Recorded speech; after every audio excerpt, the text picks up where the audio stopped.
That sounds like a party right there. Welcome, ladies and gentlemen, to this fine radio program, podcast, and video extravaganza known internationally as the world-famous Smokin' and Toasted. Welcome, Ian, to this is a landmark show. It's number 275. That's is not like 3/4 of the way to 300. Well, and for once, the math actually works. Sort of. We are show number 275, and it's not like a 200th show or a 300th show, but it is kind of a landmark. So I thought we got to do something special, and what would be more special than to do a show which we're just going to title "Drinking with Docs." Welcome back, Greg Duksakis, one of our favorite guests here on the program. You know, and not just because of the stuff you bring. We actually kind of like you as a person too. I can get that because I kind of like me too. But here's the thing: I was thinking about it, and you know what I am? I am a spiky Fots. A spiky Fots? Spiky Fots. I'm a friend of the show, right? Fots, and when I'm on, the ratings. The ratings spike. Okay, so you're a spiky Fots. So now you understand why we bring you in for 275. We can't have that be a low rated show. Yeah, once our ratings start going so low, we have to get another Dox injection. And for the record, 275 is what they charged me to be on the show this time. So. Okay, that's perfect. Yeah. Dox, of course, is with Maison Ferrand and with Plantation Rum, and you brought another guest with you as well. I brought a very special guest. This is Kelsey. She comes all the way from Barbados. Hi. Welcome. Yeah, Kelsey's with our West Indies Rum Distillery. She's actually interning, and she's going to be in Texas for a few more months or weeks. Yeah. We got her based in Dallas, but we thought she could, use a break, and so we brought her all the way down here just to be on the show with you guys. My business partner lived in Dallas for several years. He was working there back before we started working together, and he told me it took like 2.5 years before he realized that he was free to go. and so that's when he came back to Houston, the Dallas-Houston rivalry it's a friendly one. It's kind of like the LA-San Francisco rivalry. I guess. I don't know. I have zero problem with Dallas whatsoever. I like Dallas, as I say. I like it. I just don't want to pay for it. Yeah. But I always go back to this, and I can't help but think of this, and this just kind of encapsulates the whole Dallas rivalry for me. It was decades ago, working at. I used to work for Sherlock's. The Hospitality USA, and they opened up our first location out there in Dallas. We all worked here at the West Gray location, so we had a little road trip down there to go support our new friends. And we spent like a Sunday morning early on at a local bar, and the bartender there, you could tell, didn't want to be there, wasn't happy, kind of surly. And just long story short, 2 hours later, when he saw that we were bartenders and we tipped like crazy, he says on the way out, "Yeah, I'm here every Sunday, come see me." I'm like, "Actually, we're visiting from Houston." He goes, "Oh, what do you think's so great about Houston?" I'm like, "All my stuff's there." I don't know. That totally works. See, you got Dallas and you got Houston, and there's, like I said, there's the friendly rivalry, and then in between there's Austin, which basically sits back and says, "You guys are so not cool with your rivalry, dudes." Yeah. So I thought you were going to say in between is Centerville, which has fantastic beef jerky. Well, they do have good beef jerky in Centerville, and there's some good beef jerky. Just if you're driving just from here to Austin, there's good beef jerky several places. I was going to say, if we were to stop at every good beef jerky place between here and Dallas, it would take us 6 weeks to get there. That's like the old Aggie joke about the Aggie that was driving from College Station to Dallas, and he saw a sign that said cleaned restrooms, and he cleaned 38 restrooms before he got to Dallas. I don't know how we got off on this tangent, but welcome to the program. We're actually supposed to be all about craft beer, fine spirits, and hand-rolled cigars, and we will get to all of those, I promised, on today's show. And I'm looking at some fine spirits here to my left, so I'm excited about what I understand you brought quite a bit of stuff today. Did you? Man, I'm gonna empty the clip. Okay. I got some cool things. We're gonna talk about some new cognacs. Some are available now, some down the road. We're gonna have a look at some new rums in the market, and one that's not so new. And I can't even tell you what. I'm not even sure. I haven't even decided if I'm really going to show it or not. We'll see. But towards the end, we're going to take a little sneak peek into the future. Very good. Well, when Dox comes, he really does. He unloads the cupboard, or he leaves it all on the table. So eat your heart out, Chris. He bears it all. I like the unloading the clip reference. Unloading the clip. That works. We are also going to be tasting beers as if we didn't have enough to drink on today's show. From Back Pew Brewing, from right here in Houston, we'll be doing their Mutton Bustin Strawberry Kolsch I'm in the mood for spring. For all and- you yeah. Northerners, Mutton Yeah. Bustin is a rodeo reference. Yeah, Just- yeah. It's Okay. thank you, and for you people from other countries Yeah. that might not know about mutton busting Yeah. too. I don't know how people are on the Urban Dictionary right now looking up mutton busting. It's like, what? I live downtown. I'm not sure I know what mutton busting is. So Oh, yeah. you've never gone to the rodeo? I've The been- mutton I've busting been is to one of rodeo. the most fun parts. Yeah. All right. So we'll just leave it at that, and people can. It's like watching can kids Google getting it. thrown off a sheep. I'm not joking. Hey, I'm actually serious. Yeah. I tried to sign up my kid for it. I really did. I really did. Yeah. We actually had someone that was, I forgot where we were, what the sitting was, but there was someone who was upset about the cruelty to the sheep. I'm like, the sheep are fine. It's the kids that are hanging on for dear life. Exactly. Also from Stone Brewing out of Escondido, California. those guys. Their Sublimely Righteous Black IPA will be something we'll Nice. be trying today. And then, Ian, I'm hoping that this is going to be a real sort of moment for you on the show from Revision Brewing Company. Their Wooden Rose Darkling Imperial Stout, which they've done a sounds good. whole bunch of crazy aging to, and we'll explain all that when we get the bottle out. But anyway, it should be a good show. And, That's exciting. And today's show is, and we haven't sold this yet, but I'll just go ahead and give them today as a freebie. Today's show is most definitely brought to you by Uber. Most definitely. Most definitely. We also have a lot of stuff to talk about. The complete TAA list of cigars to watch for. That's all of the TAA exclusives that are, I think there's 13 of them that are being released and will be sent to retailers for the TAA Nice. trade show. So we'll tell you about that. The U.S. is about to reactivate our consulate in Cuba as Cuban-American relationships are turning back around slightly again. So for those who are, were excited back when you could bring in a little bit of Cuban cigars and then that got squashed, this is a first step maybe towards normalizing relationships a little bit there. Plus, some really great news. The whiskey tariff is finally over. And that's a big thing because that's been really plaguing U.S. Whiskey producers as they've tried to export their goods. It got really, really expensive to do that when this tariff got put in place several years That could ago. be a good domino effect because it starts there, and usually when you have a tariff put in place, that means some are going to follow. Right. So not only whatever other tariffs out there that have been placed are going to be eased on, maybe, but also they're still up in the air about a lot of, I don't want to say threatened tariffs, but predicted tariffs. That with this is going to help kind of clear the air on that also. Right, keep maybe some of those from being as likely to happen, right? So that's a good thing. And then, of course, our most popular segment of the program returns again today. It's the segment we like to call Drinking News. Our Drinking News teaser headline today: You're getting very, very sleepy. So we'll look forward to that. And by the way, I'm so glad you have the ukulele today because, and I'll get with you on this. I was going to not bring it because of Docs. Yeah, well, you thought he would make fun of you? No, but he pointed out earlier that every time we've done the show with him, I've forgotten the ukulele. Oh, so it was a consistent thing. Well, see, I'm glad. Why would I make fun of him for playing a ukulele? I wish that I could. I mean, that's a big, chick magnet right there. Oh, I'm like, yeah. Chicks love the ukulele. For sure, Oh, yeah. for sure. Chicks dig any kind of instrument. I wish that I could play the accordion. I want to be the Jimi Hendrix of the accordion. I would wail on the accordion. By the way, speaking of the accordion, did you know, and this is true, they're doing a biopic of Weird Al Yankovic's Exactly. life. I'm Nice. so excited. Did I ever tell you I met him? I met him at the MTV Video Music Awards back when that was a thing.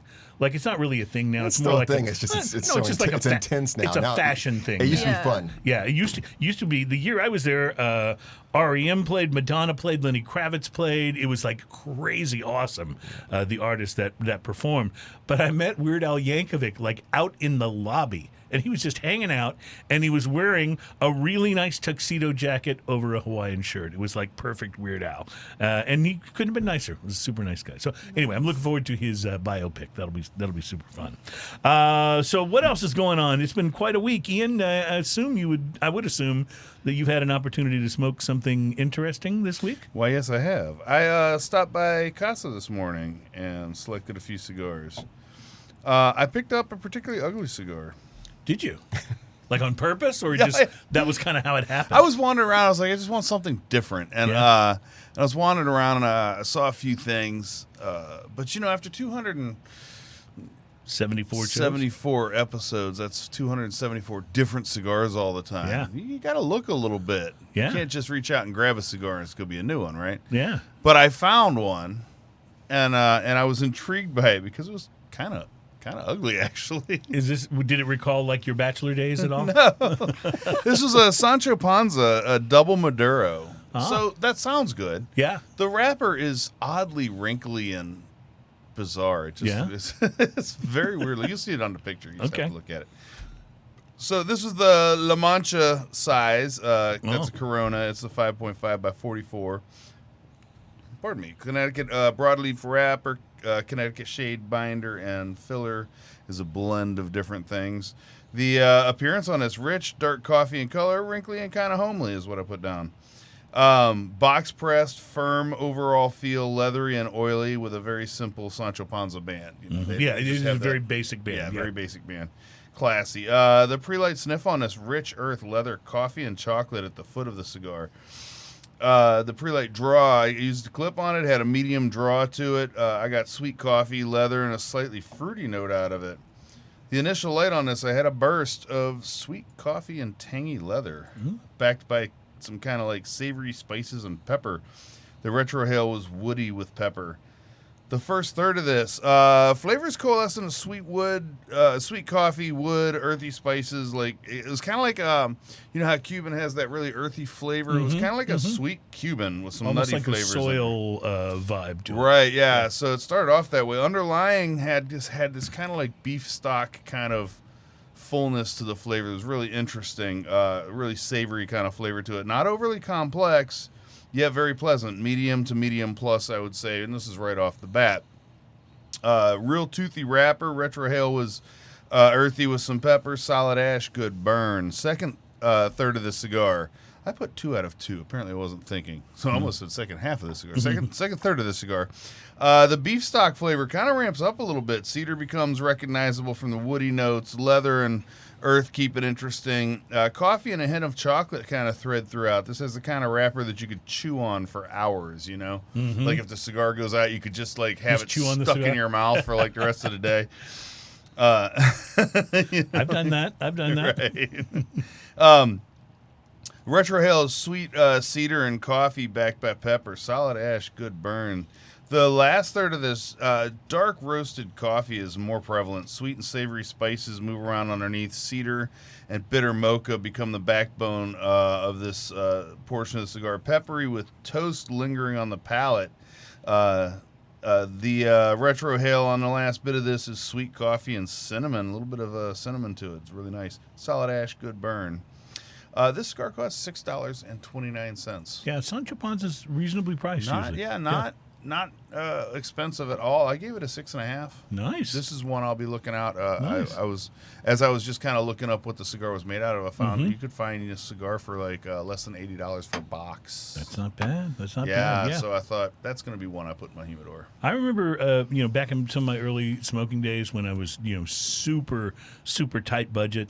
I remember picking up Sancho Panza Maduros because they were very good and you could get them for like $4 or $5 sometimes back in that day, which shows you how old I am. But it's a thing. They're a really reasonably priced cigar, and so it's easy for them to punch above their weight class a little bit when it comes to price to quality. So was that back when gas prices were less than movie theater snacks?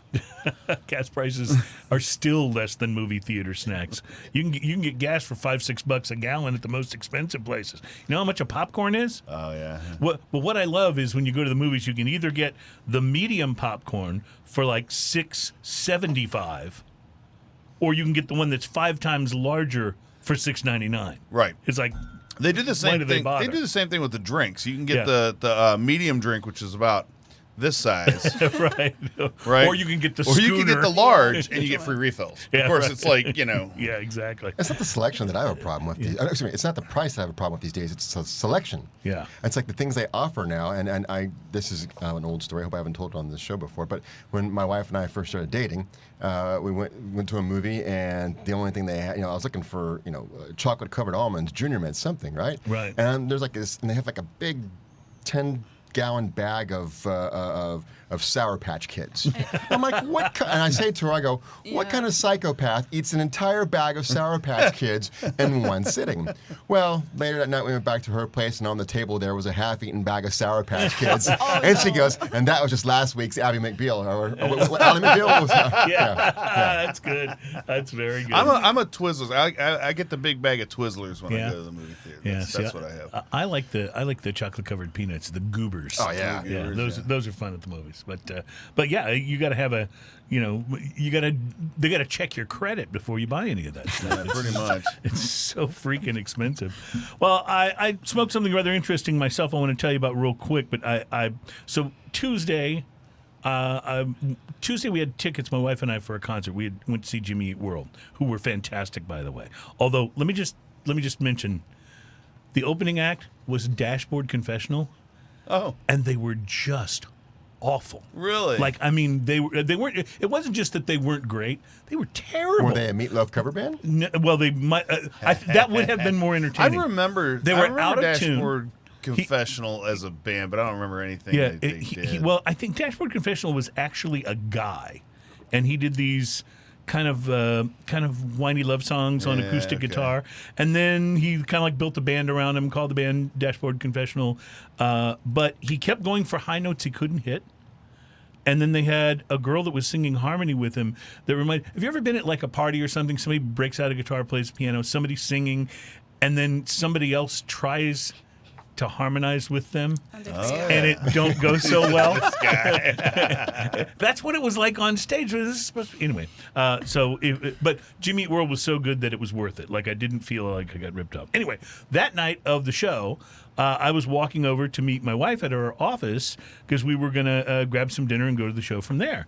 And I walked right past McCoy's Fine Cigars downtown Houston. I thought, I have not been in here in a while. Oh, yeah. Let me bounce in and say hello and pick something up. So I got a couple of things, and one of the ones that caught my eye, I wound up buying totally because of the name.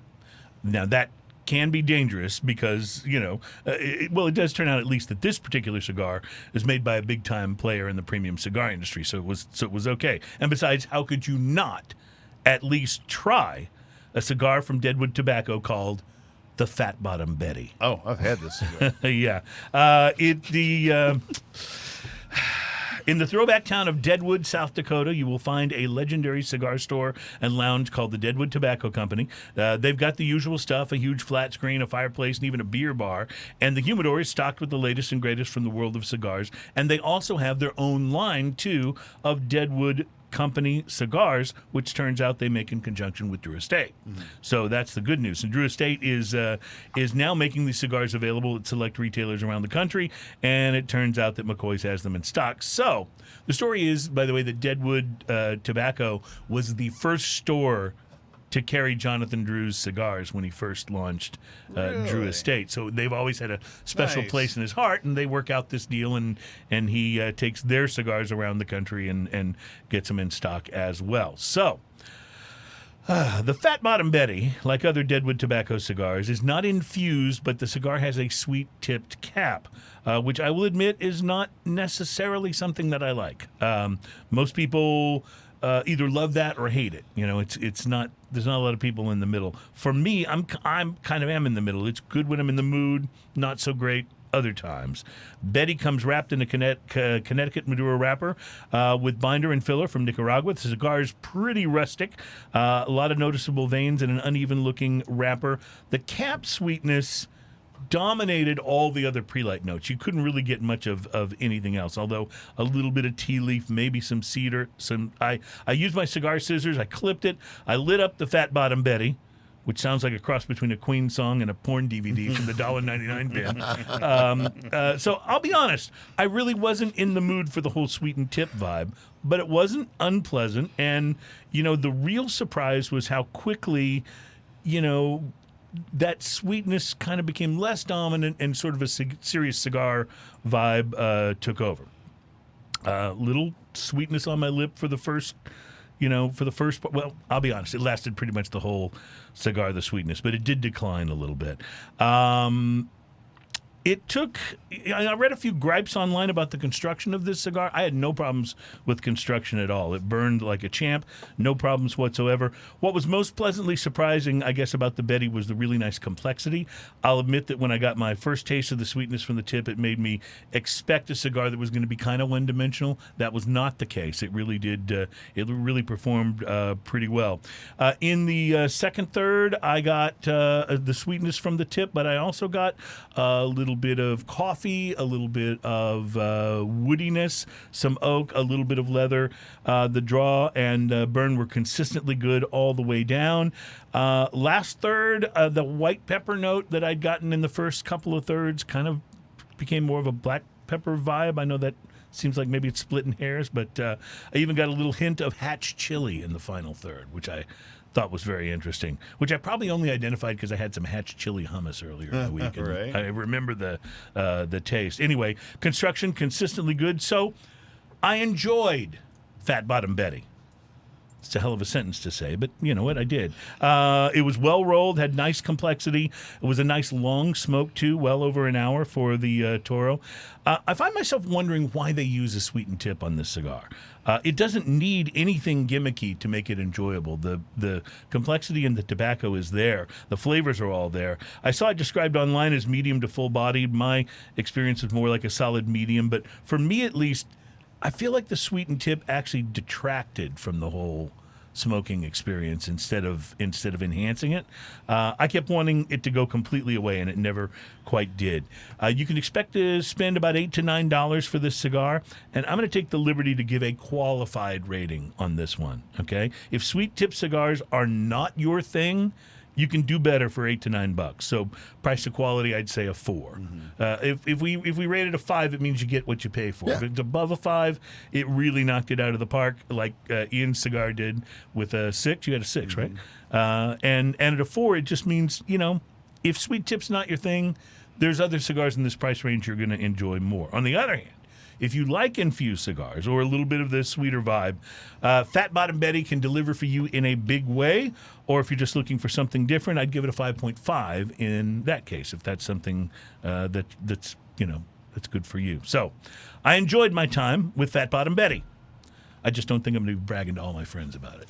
It's going to be that. So of a little bit about that particular blend. Yeah. They also, in that same blend, Fat Bottom Betty is a specific size Right. of the same blend as Sweet Jane and Crazy Alice. Those are Right. two other Right. sizes. But they also make a Sweet Jane and a Cigarello size in a 10. Mm-hmm. And the Sweet Janes and the Sweet Janes in a 10 are ones that my wife really loves. Wow. She digs those, and she's turned tons of people onto cigars just by handing out The little one of Sweet those Janes, little huh? cigarellos, and people are like, "Oh, these are really good." Well, I love the way they've got such unconventional names for their Right. cigars. It's really creative, and it's the really labels fun, are pretty awesome too, and I know that you looked at that label and thought to yourself, Oh yeah, "That's going to be cool." Oh yeah, so because it has the Day of the Dead skull face on it. Mm-hmm. It says Fat Bottom Betty real big. It's a perfect. Yeah, of course I'm going to try that. I've had a total revelation here. When you're describing tasting a cigar, it's like you're calling roll at a strip club. And when you are describing a cigar, it's like lyrics to a Frank Zappa song. I'm going to take that as a compliment. I don't know where to say thank you or punch you in the eye. That depends. Is Let's it give happy it hour? up for Escalade.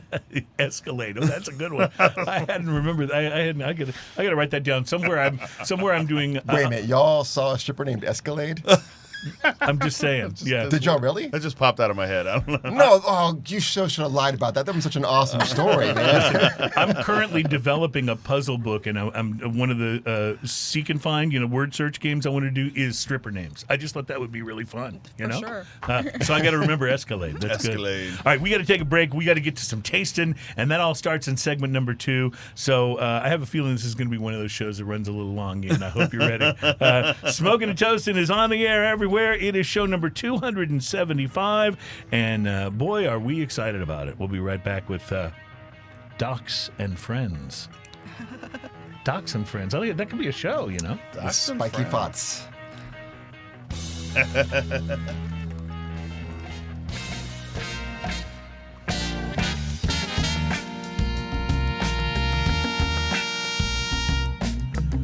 Welcome back to Smoking and Toasting. We are on show number 275, and we're all about craft beer, fine spirits, and hand-rolled cigars. By the way, I was just looking back at my notes about the Fat Bottom Betty cigar. I left out probably the most interesting sort of flavor I got, and it was very specific.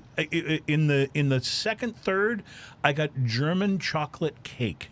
It's that deep kind of chocolate, like German chocolate, that little bit of extra sweetness, and then like a hint of coconut, which I think that's what made it taste like German chocolate that you didn't cake. say vanilla, because I always get vanilla, because I think that there's a little bit of pipe tobacco blend. I think that there is in there. It had that vibe to it. Maybe it's just and the I always sweetness. I always get a strong vanilla out of that, but it might be that the sweet tip was obscuring the vanilla. obscuring that for you. It could very well be. Anyway, I enjoyed it, but I just have a feeling I would have enjoyed it more if I'd been in the mood. Maybe I just wasn't in the mood for the sweet tip. Maybe they should do it with and without.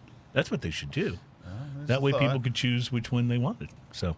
Well, I think the original cigar that they did, though, was the Sweet Jane, and I think that was the whole point of it. I've done the Sweet Jane before. With the different sizes. Yeah, so. I've done the Sweet Jane before, so it's pretty good. So welcome back to Smoking and Toasting, and welcome to Greg Duksakis. What is going on with your company? It's been an explosion of stuff, hasn't it? We're out of control. Yeah. We can't be stopped. We are out of control. Well, so Maison Ferrand is the parent company. So you own Plantation Rum, but there's also is rum the bigger part of what you guys sell internationally, or is the cognac and all of that stuff it is a now bigger part? by volume. Hands down rum. Okay. Yeah, Plantation. If we're getting to the numbers of it all, it's Plantation as our biggest mover, and then after that it's Citadel, our gin, and then after that it would definitely be the cognac. But I mean, listen, we are the number 14 biggest cognac producer out of like 187 of them, which we're proud of. But when you look at like the top 3 or 5, it's like they're way up there. They like to tease us and tell us they sell in one day what we do all year. But we like to think that we're putting a little bit more something more thoughtfulness into our products here, our cognacs, I should say. I don't think our goal is to become the biggest. Our goal is always just to be one of the best. Right. For sure. Well, it reminds me of when I was driving in today, I saw a billboard, and it was the Texas flag, but it was for Bud Light. So in the place where the star would be of the Texas flag, there was a Bud Light can. And then in the place where the red and the white were, it said, brewed in Houston, brewed in Houston. And then there was some kind of finer print along the bottom, and I didn't quite have time to read it as I drove past the billboard, but I'm pretty sure it says brewed in Houston with the same crappy recipe we use in St. Louis. Right. I'm pretty sure that's what it said. So, to your point about cognac, it isn't necessarily that you wanted to be the biggest. You just wanted to put out something you could be really proud of. I was wondering where you were going with that. Yeah. See how it came back around? Yeah. Yeah. So. Yes, I mean, look, and it's not always just about being the best thing, that we're better than this and better than that. We just want to always put out the best product we possibly can. Alexander loves to tell a story about his mentor. His name was Pierre, but it wasn't that Pierre. Wasn't that Pierre? Yeah. His mentor, when he once told him when Alexander first produced by his own hand and bottling some cognac, and what do you think? He's like, it's good. He's like, awesome. Good is not good enough. Nice. It has to be great, and so that's everything that we do. we kind of shoot for that every time. Is it the best that we could have possibly done with this? Yep. I'm getting a big kick out of the just out of the label of this Feron Renegade. Well, shall we taste? Let's do. Let's I taste. didn't mean to send you there if that wasn't your first item. No. Let's hey, listen, it's your show for now. It's funny. That's the same thing that Alan Denny says when he's on the show. I don't know what that is. Speaking of Alan Denny, by the way, he will be guest hosting the show with me next week. I had a cigar with him last night. Ian is going to be out of town. Actually, it's going to be a double dose of Alan because he's going to co-host the show with me next week, and then the following week we're going to be down at his Galveston Island Cigar Lounge, hanging out with our friend Trenton from Oliva. So that's going to be a good that's time. going to be a fun show as well. So the Feron Renegade is, it says here, double maturation in oak and Jamaican rum barrel for Plantation Rum number 3, and this is, I don't know. This just looks beautiful. The guy on the label has a mighty and wonderful beard. What happened to Mr. Twirlygig? Well, usually when we have this many people, he just kind of has to sit over there on the side. Because I thought maybe y'all killed another one. I said, y'all kill one more Twirlygig, and then Dateline's going to get a hold of this show, man. I could put him over here so he No, can it's stare okay. at We you. don't- Yeah, right. That's Mr. always Twirlygig good. has googly eyes. Hey, he's a little sensitive about his eyes being googly. So this is a brand new product, right? Brand new product. It just landed in Houston actually last week, and it's not much of it at all. But fingers crossed I might get some more in the future. But for right now, this is what I have. So let me a little bit about the Renegade Barrel. This is our third one, Sante. Mm-hmm.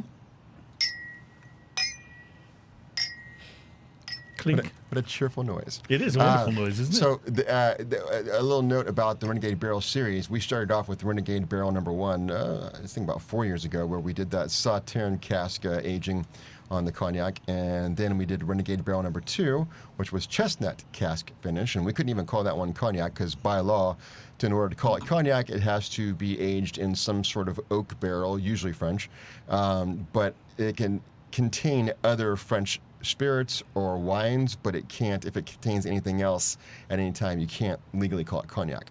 So on that chestnut cask, we called it Eau de Vie d'Avon, made with Ferrand cognac, and we're doing the same thing here with and this. you brought that on the show before. Yeah. So this is not technically a cognac, but it essentially is based on what the juice is, no, right? it's not, only because there's a little small print rule in the book that says we can't call it that. But for all intents and purposes, this is made exactly the same way that we're making cognac. It's going to be the same Grand Champagne territory, grown grapes of mostly. Usually everything we do is going to be 100% Ony Blanc. Every now and then we mix in a little bit of Colombard. But it's going to be the same Charente pot stills. It's going to be the same aging process. Just the only difference is this one is going to spend a little bit of time in barrels from Jamaica that once held rum from Long Pond. That's one of our distilleries that we own in partnership with the Jamaican government in Jamaica. So this is kind of plantation inverted, if you will. Yeah. So if you think about it, every plantation is going to be rum that's going to spend some time in the cognac barrels in France. We flip the script here, and now this is going to be cognac that's going to spend some time in the rum barrels. Yeah, I like It's the idea. Incredibly interesting. I love the nose. What it does to the finish and the nose. What I love is that Ian has already had like half of his glass. We're all here nosing it and talking about it. Ian's like, "Well, this is good." It's called research. Mine seems to have evaporated. Might I have a touch more? It's You're right. It's all about the finish. yeah, the finish on this is exquisite. It's so interesting. But every time I open this bottle, I feel like someone just unwrapped a dark chocolate. Not like that cheapo dark chocolate, but like 75% cocoa. I just paid $12 for this chocolate bar chocolate. Right. You know what I mean? I get it right on the nose, big Right. time. It's really good. It's really a perfect idea. Resting the cognac in the rum barrels. I just really like what that does to the cognac. You know what I mean? It's I don't know. It's working for me. The cognac cuts through. It still has a grapiness to it. Yes. But it also has. But you get just that touch rum of kiss to Jamaican it. It's rum so funk interesting. that makes it Definitely. so interesting, don't you think? Yeah. Just a touch. Sorry, we're not going to pretend that Doug's not here. I was like, going, So, Here's Doug, one for Mary. once Adam flies the coop on us, Doug is going to be our new And we gotta engineer. So we got to get him used to the idea, as we have with Adam, that we try to make sure they get something to drink so they don't start asking for raises. That's right. This is a different kind of day drink. Yeah, that's right. Yes, it is. That's a T-shirt right there, boy. Different kind of day drinking. Ferrand Cognac, a different kind of day drinking. I like it. So- I like it. So, how much? Oh, I don't know. You don't know how much the... If you have to ask. No, I'm kidding. Honestly, guys, it's not even on the shelf yet. I got this from the warehouse at Republic last week. Probably about $90. About 90? Yeah. So, and it's super limited right now. I think I got 15 cases in Houston. That's it. And again, fingers crossed I'll get some more later. It's with the global shipping situation as it is, it's just the way things work this time. But I want to back up a little bit and talk about, because you said it was such a crazy idea, or such a good idea, about aging the cognac in the rum barrel. Right. Yeah. That's honestly where Alexander and the team is at. It's all about ideas, and from small ideas, we plant them in the ground and let it grow to where something cool happens. And it's just kind of we were talking about earlier about Iron Root, about how we feel such a kinship with them. Is that very similar to us? They're producing these fine whiskeys and bourbons, but they're not afraid to test the boundaries and just push a little bit further and say, hey, what if we tried this? And this is kind of a funny story, and I hope he doesn't get mad at me for telling it.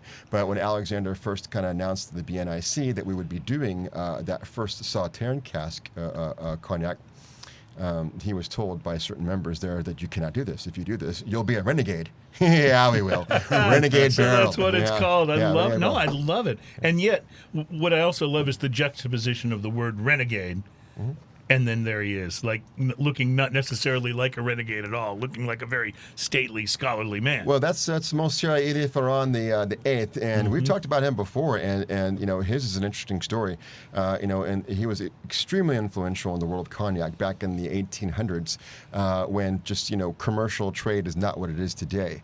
Had it been, this would probably be a much bigger name in cognac, like huge, like up there, Hennessy, Courvoisier, huge. But the fact of the matter is the lineage died out, unfortunately, in World War I when Elie Ferrand X, his grandson, died without producing an heir. And actually, the Ferrand family that we teamed up with was like a great nephew of this guy. Or Interesting. Yeah. So, but even though Maison Ferrand is a relatively new company and it runs since 1989, the Ferrand family, from the lineage of the Elie Ferrand, has been making cognac for over 300 years. Their roots run very deep. No pun intended. Did I mention this Or is was it? fantastic? It's really, it's just on that perfect line between really classy and subtle and just still very drinkable. You know what I mean? Like you feel like you could just hang with this one all night. Absolutely. It's got that kind of vibe to it. Honestly, I know they sign my paychecks, but I am never. I'm always amazed how they continue to amaze me. Mm-hmm. I'll admit there's been a couple of plantation single casks where we do some funky finishes and that sort of thing that have not been my particular taste, but they're still very fine cognacs, rums. Pardon me. Yeah. But they're still interesting and worth experimenting and coming up with. But for the most part, and somebody's going to love those. Everything they throw at us, I'm still going, damn, you done it again. Well, we talk about all the time the Isle of Fiji rum, which is just so freaking good. And I'm still like, and please don't carry this message back to your bosses, but you guys could be charging twice what you charge for that and still sell a bundle of it. It is so reasonably priced when you go into the rum world that it causes me sometimes when I'm looking at the shelf, and of course I'm always having to look for new things for us to try, right? You know what? We're gonna have to actually quit talking about that rum, because people are gonna hear about it and go, I need to buy something, then we can't find it. We'll make then more. It becomes allocated. We'll make more. Well, whenever I go teasing. and I look at a rum that's like, say $50, $55, I realize I could buy 2 Isle of Fijis for this. 2. Like so it makes it harder sometimes to shell out the big bucks on the more expensive Well, rums. we got Big Buck rum also. I know, and your Big Definitely. Buck rum is good. Believe me, it's really good. But if this is right around $90 retail, Yeah. Well worth it. That's because that's a special It's so incredibly occasion drinking. interesting. Yeah. Would you spend $150 for it? You know, I'd be less Because likely this guy to. is $150. I'd Let's be try less. him. I'd be less likely to, but I wouldn't say no. Those, you know, those guys on the picture on the front look related. That's the same guy. Yes. all right. Well, This let's guy go just here. got Turnerized. Remember when Turner was colorizing all Turner the classic movies, yeah. So yeah, hey, you know what? Why I'm pouring this, I would be interested in getting Chelsea. Oh wow, Kelsey's. She just got that big. I said Chelsea. It's Kelsey. Kelsey. Like Kelsey Grammer. Like Kelsey Grammer. I'd be interested in your take on this particular cognac since it's aged in rum barrels. It's really, there's a bit of spiciness to it, and I think that comes from the Jamaican rum. Yes. But then like the finish is just like, it's just smooth and nice, and everything just settles inside of your throat. It's just nice. Why haven't we been letting her talk more? She sounds, she sounds great. You said, when you just hear like the tone of her voice and the accent, it's like Really? the three of us just really need to shut up. This is what I'm going to say. I warned her that she's going to have to jump in there. And I'm going to tell a story. I grew up with two older brothers, and my wife always asks, why do I eat so fast all the time? I grew up with two older brothers. If you don't eat fast, you don't eat. Yeah. So if you don't talk fast, you ain't going to eat this table, Yeah, kid. that's Okay. true. Ian had to learn Especially that. with these two. Ian had to learn that when we first started the show. I told him, "Look, I'll just keep talking. You just have to butt in. That's just what I do. I'll just keep talking." So So the first like 25 episodes, everything I said was. and now you have much more thoughtful Yes, and well prepared content. Actually, what I decided is when I finally started figuring out how to interrupt you, I just decided I would say the most bizarre things I could come up with. Yeah. If I could get you to stop and be that speechless worked, for a and that moment, worked really well. Actually, that's a win, That yeah. worked really, really well. All right. So the difference between what we just had, the Renegade, and this one that you're pouring now is what? This one is a single cask cognac, which we never, ever, ever, ever, ever do. We except for that one time. You guys, I was in college. that's a different show altogether. Okay. We've talked all the time about how there's an art to blending, and that's what cognac is. It's not about when was this made, how old is it. It's about the art of the blend, and we've gone a different direction here, something we've never done before, and we did it this past year. And this is an exclusive over at Specs. Mr. Reedman over at Specs picked this out himself, and this is the Feron single cask, and it doesn't have a surname. We're just calling it the Feron single cask collection, but this particular one was distilled in 2011. Only 276 bottles were produced out from one cask. This one is going to have some extra aging in Banyuls barrels. Banyuls is a French dessert wine, very sweet and pretty rare. You don't find it that often. But we have a second product very similar to that. It's the red box one, the double cask, the Ferrand double cask. But this is everything that's nice about that particular blend, and just intensified. This is like I hate to use that steroids thing because it's such a cliche, but this is just something that's it's the apex of that particular. This goes to 11. This one goes to 11. So this one, the Renegade Barrel number 3 is delicious. It's different. I really enjoy it. I think this is one of the finest cognacs we've ever done. The nose on this, you were talking about that dark chocolate kind of smell, and then Oh yeah, like a dark cherry kind of something going on, and then grape, and then absolutely. And this one to me, and this is the only way I can put it, it smells like France. It smells like cognac in France. It doesn't smell like Paris. It's a different smell altogether. It smells like I'm in cognac. It smells like I'm walking through one of our aging cellars.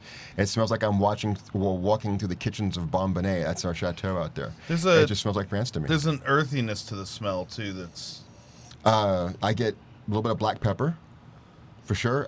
you sure get it on the palate when you take that first sip. Yeah, Black for sure. pepper on the tongue, big time. Yeah. The cocoa notes are there, but they're not as pumped up like they are inside that Renegade barrel, because I do believe that the rum barrel finish really takes those cocoa notes and brings them out more. This is more what people or cognac drinkers are going to be expecting from cognac, just so much more of it, where I think the Renegade Barrel number 3 is going to be something that they're not expecting because they don't know what to expect, if that makes sense. Yeah. This is spectacular. It really, this is when, you know, there's a certain category of spirit at our house that's set aside for, like, something really particularly great happens. We're going to have some of that tonight, like a celebration sort of. And this would fall into that category for me. This would be the break it out when it's time to celebrate. This has sort a of thing. warmth and a depth of character that's almost awe-striking, I have to say. Yeah. No, it's beautiful. I was actually very leery about doing some single cask cognacs, because I feel like there's so many nice bourbons out there that they'll do like a single cask one, and it's just sometimes it's just a bit much. It's like okay, I like what you were doing before, but this we're just gonna have to tone it down a little bit. This came out just lovely. Right. This is not just okay. We cranked up the proof. This has got so much more complexity in it, and it's boy the dark chocolate note is just wonderful. I'm just trying to parse out what I'm tasting. Just what's left on your lips, which is sweet and amazing, is absolutely fantastic. I feel like I could just this is smell like this all day. This makes a lot of other cognacs look like the picture in the book, but when you go see the real actual painting by Magritte or whoever, right. you notice the difference. This is what that is. This is like looking at the actual very well put work of art. So, Kelsey, what's it like to intern for a company that's putting out stuff like this? I mean, do interns get to taste stuff? Of course. Well, I would think it'd be part of the, you know. I can step outside if you need a minute. Of course. It's great. Yeah? It's really great. And, like, I'm just amazed by how many products they have. Right. It's just like, guys, how can you come up with so many ideas, like, all the time? But it's just really great. All of their products are great quality. Having been to Doc's house and having stood before his altar of plantation rum, that's what I call it. I don't know if that's what you call it, but it's like it's just you're just in awe seeing all the bottle, and that's just the rum, right? You don't have like the cognacs and stuff there. The cognac, well, I keep the cognacs downstairs. Right. So yeah, the only thing like more grandiose than that at his house was his Christmas lights. The Disney Christmas lights? That, you know, like when he turns on, it sags the whole neighborhood. It's like, See, that's what happened to the Texas power grid during the storm. You had the Christmas lights on. That's You ever what see happened. that? You ever see that a Home Improvement episode where he puts up all the Christmas lights? Yeah. It's like that. I remember for the longest time, the lot across the street from us was empty, and they finally built the house, and someone finally bought it. And when they moved in, I was like, "Hi, neighbor. Hope you like Christmas lights." I just think of National Lampoon's Christmas Vacation with Chevy Chase putting the lights on. Oh yeah. Yeah, that was one of those classic scenes. So I get yelled at. I've never seen it. you have never seen See, it? I always get yelled at about that. I've never seen it. Seriously, if you're Mr. Christmas Lights guy on your block, you got to see that movie. I know. Watch it tonight. Watch it tonight. Chevy Chase gets on my nerves. Agreed. I'm not a fan. I miss I mean, this is not Spies Like I Us, miss right? Fletch Chevy Chase. I agree. This one's worth watching, though. Okay. This one's worth watching. Yeah. All right, tell you what. If you come to my party this next year, thank you, Ian. You're a good friend. If you come to my party this year. Wait a second. I didn't know about your party till after it was over How's that possible? because I don't go on Facebook. Do you guys not talk? You work together, for crying out loud. Oh no, I didn't tell him on purpose. I mean, I did tell him. I told him about an hour before the party. I was like, "You're not going to the party?" He's like, Ian's "What?" like, more rum for me. See, here's the thing, though. He still has not gotten over that very first bottle of Isla Fiji rum. That's true. Because you guys sent the bottle for the show. I assumed you guys talked. Well, That we bottle- do. I didn't even know that bottle existed We do. until the show. Right. Wow. We do. I brought it in for the show. And then that bottle didn't exist by that point. Right. I brought it in for the I show. still hold you responsible, There too. was just only enough left for the show by the time I brought it in. And then I told Ian about it, and he whines about it to this day. I've bought him a bottle since then, and he still whines about it. So I think his not telling me about your party I'm just saying, you was, bought me was one bottle of revenge. Isle Fiji. When we did the malt liquor taste test, I brought you, how many bottles did I bring you? I mean, it was yeah. like 7. I don't know. How many days was I still burping malt liquor? That's the real question. That's the real question.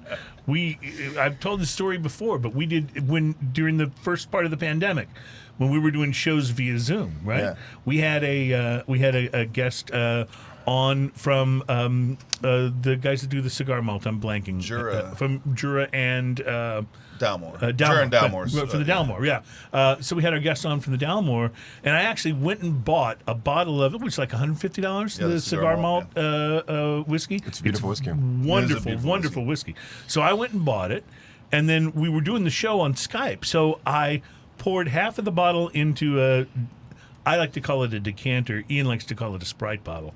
But I poured half of the bottle. It was in a Sprite bottle. I put half of the bottle into a bottle and left it at the front of my building. Ian came by and picked it up. That way we could both, when we did the show, we could both sample and taste, right? So it was absolutely delicious. It was a very enjoyable show. The next week we were doing a malt liquor blind taste test, and Ian said, I'll handle getting the malt liquor. And he went out and picked up the malt liquor and dropped off a bunch of it at my house so we could both... A bunch of it. Taste- Not half of a taste. bottle of malt liquor poured into a Sprite can. bottle? Yeah, right. A Exactly.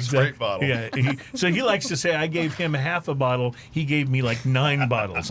And I like to say, yeah, but it was Old English, for God's sake. Speckled hen or whatever that I stuff did is. actually take the cigar malt and pour it into a decanter before I took it on the show. That was the plan. I just didn't have a decanter. That would have been awesome. By This the way. this cognac is unbelievable. It So really is. this one- if you're telling me this retails for $150, I'm gonna say totally worth it. Absolutely worth it, and it's a cool looking package too. It's something that's it's got Feron, the 8th row on the label. It looks like it tastes. It's noble. It's a beautiful spirit, and you can only get it at Specs. So this was a Specs choice, Yeah. but so that means you can only get it there. But it also means they should have this, correct? They have it. In fact, Kelsey and I were there earlier this week, and I went to the shop, and they were out. I go, oh, I know you didn't sell all of it yet. I know it's good, but they just got it in January, and so we had to take the elevator of doom up to the second floor. I've been there. To go scrounging for it, because as lovely as our bottles are, our cases for special stuff are just plain white cases, and there's like 1,000 plain white cases out there, so we had to go Wow. find it and get it Yeah. back on the shelf. But thank goodness we did. And you can find it, for our listeners up in the Dallas and Austin, San Antonio area, you'll find it at the bigger Specs as well. Okay, good It to should know. have some left. It's totally worth it. That's Gaze unbelievable. upon that bottle and know what you're looking for. It's the Cognac Single Cask Selection, distilled in 2011. Yeah, and the it Renegade is Barrel number 3, delicious. it just dropped. I'm pretty sure NAS is going to bring it in. We showed it to her yesterday. I know. If you're out there on the northwest side, out there in the Cypress, it's the M&R Liquors on Grant. He's bringing in a case. Yeah. Okay. And that's the Renegade you're talking about, right? Yeah. And that's going to be also hard to find. Why don't you guys make more? It's fantastic. It's going to sell like crazy. What keeps the quantity so low on it? That's an excellent question. I think it's because you can only sustain so much regular product. When we're doing special things like this, we can only use so much cognac because we still have, the 1840 to produce, Right. the Ombre to produce, the Célestin des Anges, the Légendaire, the Reserve Double Cask. We're essentially, except for the single cask right here, we're using the same ingredients for those cognacs that we are for Right. this cognac, just different ages and different blends. So you got to save some for the products that are supposed to be there every day. Yeah. That's the short answer on that. By the way, I love when you come on the show and speak French. It's so cool. And it's just way cooler than when, let's just say, Chris Hart does it. You Just keep mentioning this name. What is that? a Chris Hart? Ugh, it sounds disgusting. I think it's a cocktail, but I'm not sure what goes into it. So we'll have to You know look what? into We that. need to do an entire show of celebrities or characters that look like Chris Hart. I found a new one. Have y'all guys been ever watched Last Kingdom? Last Kingdom? Yeah, on Netflix. No, I haven't seen that. Yeah, there's another, because there was that one dude on Game of Thrones. It's pretty much the same character, just a little bit shorter. But Peter the Dinklage? shock of red hair and Oh. and yeah. had an appreciation for overproofed spirits, that kind of guy. Okay. So yeah, we'll do an entire show of Christopher Hart lookalikes. Well, that would be a little frightening, actually. I think it really would. All right, we got to take a break. We're going to come back. We have some beer to taste, and I assume there's more in your rolling bag of goodness. We're gonna be here for a while. All right, sounds good. It's Smoking and Toasting, episode number 275, and we will be right back. Ooh, let the ears breathe, right? I think I had that idea last time I was here. We need to come up with cans, fan cans, can fans, fans inside the ear.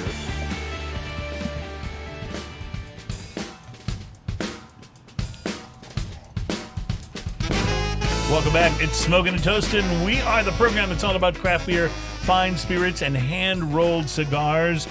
This week, U.S. spirits producers can finally raise a glass because the whiskey tariff is being lifted. So the drama all began in 2018 when the Trump administration put tariffs on imports of both steel and aluminum. And then the European Union, which at the time included the UK, responded with retaliatory tariffs.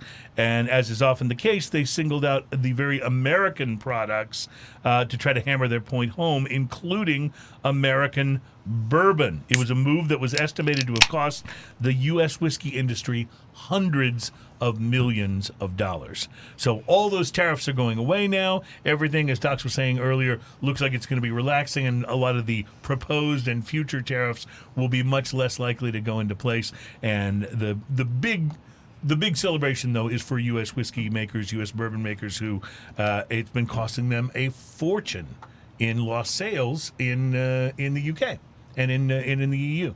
So this is a good thing to be celebrated in a very fantastical kind of a way. Ian has popped open the can from Back Pew Brewing from right here in Houston, Texas.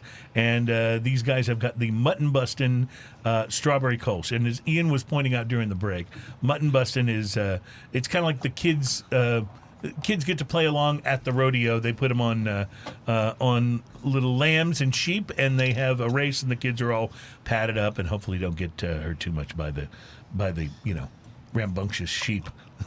It's really cute. I know it's cute, right? It's cute to watch. Yeah, it's cute. I think if there had been a significant injury by now, they would no longer be Right. busting.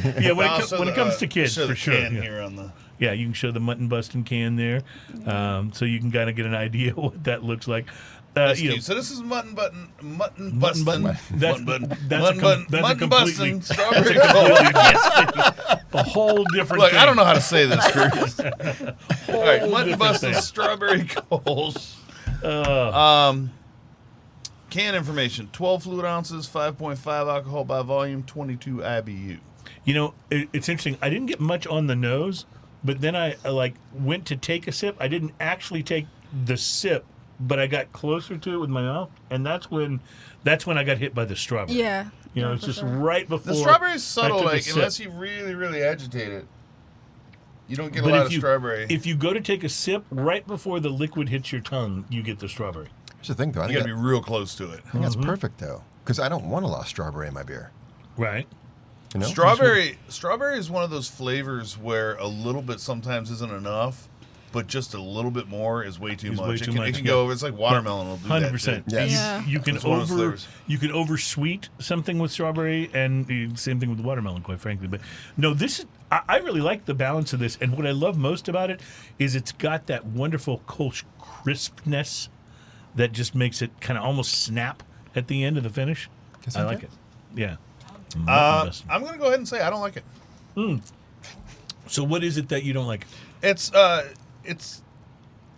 watery, it's crisp, and it's got a kiss of strawberry, but that's all it has to me. Like there's no, I don't taste the balance. There's You're a not little getting bit the of barley in there? There's a little bit of barley, kind of bitter bite in the aftertaste.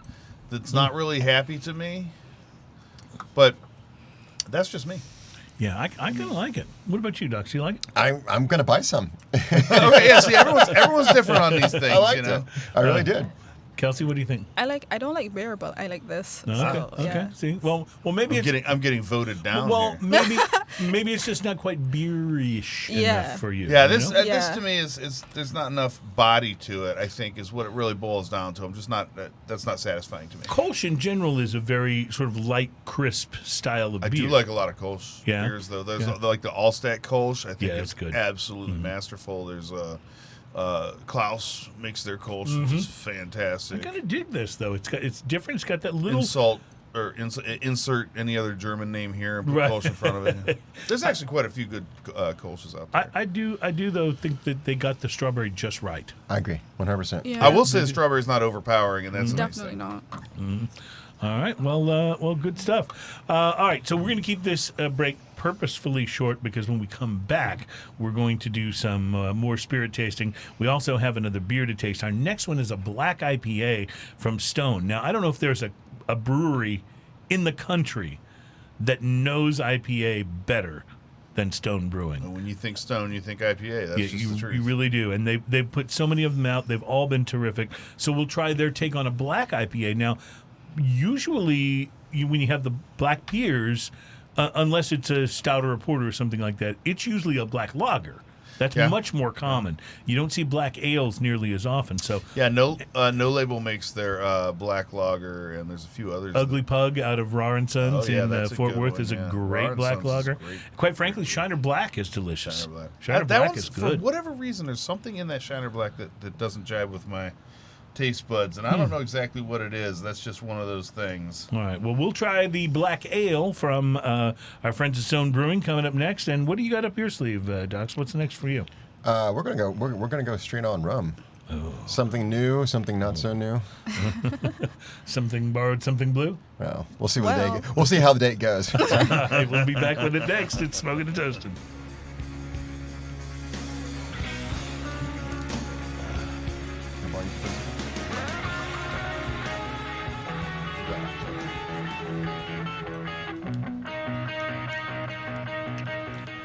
Welcome back. It is Smoking and Toasting. Our program is all about craft beer, fine spirits, and hand-rolled cigars. things. All good things. We are on show number 275. We have Greg Doxakis and Kelsey are both here from Plantation Rums and Maison Ferrand. We're tasting great spirits. We're going to get to more of those in a moment. We're going to open with the beer, and while Ian opens up the black IPA. Normally that would be my cue to make the clinking Yes, sounds and exactly. actually make the beer opening sounds, which I do using authentic props only. Yes, right. Yeah, But we're, this, I just we're wanna very point out organic here at Smoking on and this Toasting. Stone, and Stone does this with a lot of their beers. They have it written upside down on the bottom of the label, so So you have to turn the beer upside down to read and it. it yeah. says "Leave no stone unturned" because they want you to gently Right. So turn that the it, beer just to make yeah. sure any sediment and things Yeah, like gets that are mixed moving in. around. Just how often do people end up with Stone IPA on their shoes because they forget the cap is off and all of a sudden they want to read the back of the cereal box? sounds like maybe this may have It happened depends to you. on how many Docs. you've had before you're right. before you're opening this bottle. Oh, what But does anyway, it say? as you were saying to your lead up, Yes, I was saying that we will be getting to spirits in a moment, but we're going to be opening with Stone's Black IPA. And what's it? Sublimely Self-Righteous? Is that the Sublimely Self-Righteous Black IPA. So while Ian is pouring that, I will mention to you that the U.S. Embassy in Havana has been effectively closed since September of 2017 when the embassy staffing there was drastically reduced following reports of neurological injuries to CIA and State Department personnel on the island. Since then, what's been called the Havana Syndrome has morphed into a worldwide phenomena, which isn't isolated to Cuba. And so, long story short, the U.S. Embassy in Havana is going to begin limited resumption of some immigrant visa services as part of the broader expansion of the embassy's functions to facilitate diplomatic and civil society engagement and to expand the provision of consular services. And of course, I'm reading that because that's not how I talk. But the fact is, we're taking another baby step towards normalizing those relations once again. And I liked when it was, I think, was back under the Obama administration, it had gotten to the point where you could, if you were visiting Cuba, you could bring back Cuban cigars Cuban rum for your own consumption. You couldn't bring them back to sell in the U.S. Yeah, and there was the a floodgates limited weren't amount, open. But there was the ability for you to bring back Cubans for yourself. And that really Not Cubans, but Cuban cigars. Cuban cigars, thank you.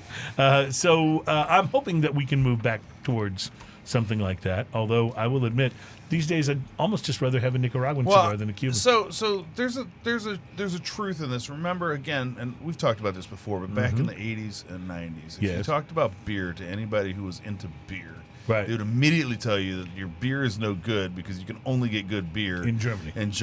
and surrounding area, and Yeah. that's the only place you can get good beer.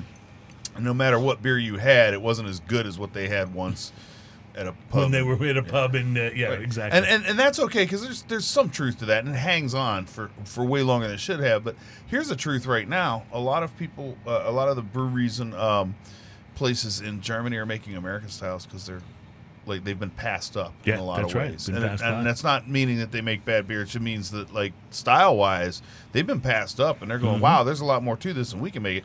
And I think what happens is the cigar industry ran under the same thing. You can only get good cigars from Cuba. And then we had that embargo for so many years that it became mythological proportions. Right. Like if you got a Cuban cigar, it didn't matter if it was a good Cuban cigar or a mediocre Cuban like, cigar. It was ooh, a a Cuban Cuban. cigar, Yeah. so you can't get it. Therefore, it's amazing. right. Right? But what people don't realize is Cubans make outstanding cigars. They also make bad cigars. Right. And they make everything in between. So it really does depend on the cigar you're getting. And then there's so many problems with counterfeiting and things like that what you think might be a Cuban cigar, might not anyway. May not Yeah, be. that Cuban cigar that you bought in what's it? Oh God, I'm losing words. I lose my in keys. the Virgin Islands and stuff. No, even worse than that. Cancun. Cancun. There you go. Yeah. At the little hut on the beach. Yeah, probably not a Cuban. Not a Cuban. Probably not a Cuban. Too many stems and seeds. So this is the self-righteous Black IPA. I want to tell you this smells like you took malt and dumped it into a bunch of pine pitch and I'm pine guessing cones. that's pretty much what it is. It's because Stone It smells knows so piney. Stone knows and how to put dank. these very dank IPAs together, and yet the maltiness of this one is Oh, this is much more roasted forward. coffee, like all up front. What do you think? You're making a face over there. Can we go back to the mutton, Bustin? This is not your flavor But profile. you're not an IPA guy, are you? I'm not an IPA guy. Yeah, Though I yeah. think the last time I was on, we had one that I did not hate. Yeah. What about you? You're not a beer person, so I'm guessing. Definitely no. I'm guessing this isn't to your taste. Well, Ian, no. It reminds me when one of my wife's girlfriends was over at the house, and Was she sick? and and this is quite a few years ago anyway. And they were drinking. I think they were drinking mixed drinks or whatever. And she looks at me. She's like, "What are you drinking?" Because I was pouring something that looked basically like this into a glass. I was like, "Oh, this is blah blah blah, whatever it is, craft beer." And she goes, "Can I try it?" I said, "Sure." So I poured a little into her cup, and she takes a sip, and she looks at me. She goes, "That tastes like poison." I'll never forget that statement. It just tastes like poison. I don't know. This does this is taste like poison to you? unapologetically Stone. No This kidding. is unapologetically pine coney. It's ridiculous, but it also has this huge coffee ridiculousness going all through the beginning of it. That takes a lot of that bite out of it. Now it doesn't take away any of the aftertaste. You guys are probably still suffering from that first sip. Yeah. No, Because it actually, is a strong aftertaste. I don't think it lingered that hard at all. No. It's pretty intense Stone. I actually, in as hardcore as this is, I kind of like it. Yeah. I had really a do feeling, like it. Mike. There's something. It's so interesting what actually lights you up from an IPA standpoint, and I kind of had a feeling you were going to like. Well, this one has so much in the front end of the flavor that, Right. that sometimes those overly pine coney hoppy things don't. Like you end up not having much in the front, and then all of a sudden you have all this hop that's just pine cone ridiculous. It is very malty, that's for sure. very much more so than your typical IPA. Well, good stuff. The look on Doc's face. Yeah. There's no hiding when you don't like something, Doc. Yeah. So Doc is going to pour himself a little more of the Mutton Bustin for a palate cleanser. So Doc, I see you pulled out two. I love these tall bottles of Plantation Rum with the little straw things. What do you call these straw harness things here? It's a raffia straw. Okay. I don't know Raffia what we straw. actually call the wrap or the actual doing the wrap, but it's raffia straw. Raffia. Okay, well, the raffia and the tall bottle usually mean something very interesting. More money. Means something very interesting is about to happen. And more flavor. And I see a single cask Guatemalan and a Fiji Island single cask. So tell us about these. Are these limited releases? They are extremely limited releases, and these were selected by some people who know rum rather well in this city. But before I go into that, though, what strikes you about that, about what the original source are of these rums? What do they have in common? Or what do they not have in common? Well, they're both single cask, but they're from different areas. One's from Fiji Island, the other is Guatemalan rum. I'll bet you the girl from Barbados can tell you what they aren't. What are they not, Kelsey? They're not from the Caribbean. Oh, that makes sense. Yeah. Because you got Guatemala and Fiji, right? Yeah. Correct. Yeah. So non-Caribbean destination. See, I set her up there and she missed the shot. That's all right. You can tell she's all broken up about it. So this is. Are most rums from the Caribbean? Absolutely. Think about what percentage would you say? Like, I don't know. Like better than 80%? I would say so. Yeah. Okay. I mean, when you factor in the top rum producing regions of the world, Barbados and Jamaica aside, Trinidad, Puerto Rico, Cuba, right. But I think one thing that we've always sort of been proud of we are very proud of it with Plantation, is it's always been a demonstration in the terroir of rum. And the further you get out from the Caribbean, the more that terroir seems to take its own course and become its own thing there. And really, I some real almost just differences. hit Kelsey right in the head right there. I had to stop. So, we need a bigger studio. So smoking. We need to go back to the house. So anyway, so let's taste some of these, shall we? Let's start with this one right with here. Fiji? This is the Fiji Islands, and the finish on this one, or I should say the tertiary aging on this, is going to be Mars whiskey casks. Mars Japanese whiskey. Very interesting. This was selected by the guys over at Anvil, or their group over there. Bobby Hugel, Terry Williams, and Tommy Ho, who runs the Anvil. I said the Anvil. What am I, 80 years old? They run the Anvil. Bobby the Hugel, who owns the Anvil. You can search him on the Google. On the Google. I read about them on the Facebook. I always say the Google because I just think it sounds funny. Yeah. I'm going to take so much crap for that. That's all right. Definitely. That's all right. So Anvil is one of those places. Anvil's the first place I ever had a Stone IPA, because they have Anvil has those taps that aren't marked, but they're numbered, and then the big chalkboard that says what number. And I went in there were like 4 Stone IPAs.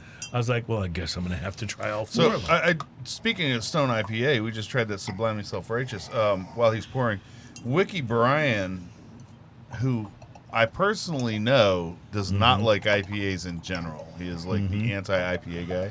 Says that this is delicious. Oh, really? The Sublimely Self-Righteous. Yeah. And you're right. He's not an IPA guy. I recall that from the past. So very, very interesting. Okay. So this is what is the difference between this and your standard, much less expensive Isle of Fiji? Where do they diverge? The Isle of Fiji is going to be a blend of pot still and column still rums. This is all. He's making it easy. Yeah. Do you like maple syrup? pot still and column still rums mixed together for the Isle of Fiji. That's the Isle of Fiji's. But this is actually going to be all triple column still rum here. And this is all, of course, from the same rum company of Fiji. But what makes this one different, of course, it's going to be much older rum. And the dosage on this one is 0, where we're using 16 grams per liter in the Isle of Fiji. And also the proof on this one is 102, I believe. I'm going to double check my math here. I'm not It's surprised. 100. It's almost 101. It's almost 101. Okay. But again, that triple aging in the Japanese whiskey cask is something that's the unique point right there. You're not going to find that anyplace I else. bet this goes great with waffles. Why? Because of the maple syrup. You're getting maple on that? I'm getting maple. Really? You should see a doctor, man. You didn't like that strawberry beer? Is You're it getting just me? This is probably the coolest thing on the nose like ever. Yeah. I mean, actually, I got more maple on that last cognac after it sat Is for a it while. just my glass? Yeah, probably, because mine does not. You got some. Did you have maybe a little You need a cognac fresh left? glass. Yeah, 'cause this that's one, this why. one's That's almost, pretty mapley. Yeah. I'm like, what? I don't know what the heck you did there. You're blaming my nose? I am loving the nose on this, though. I will tell you, this is That's the this first is time my going to be nose has been outstanding. blamed.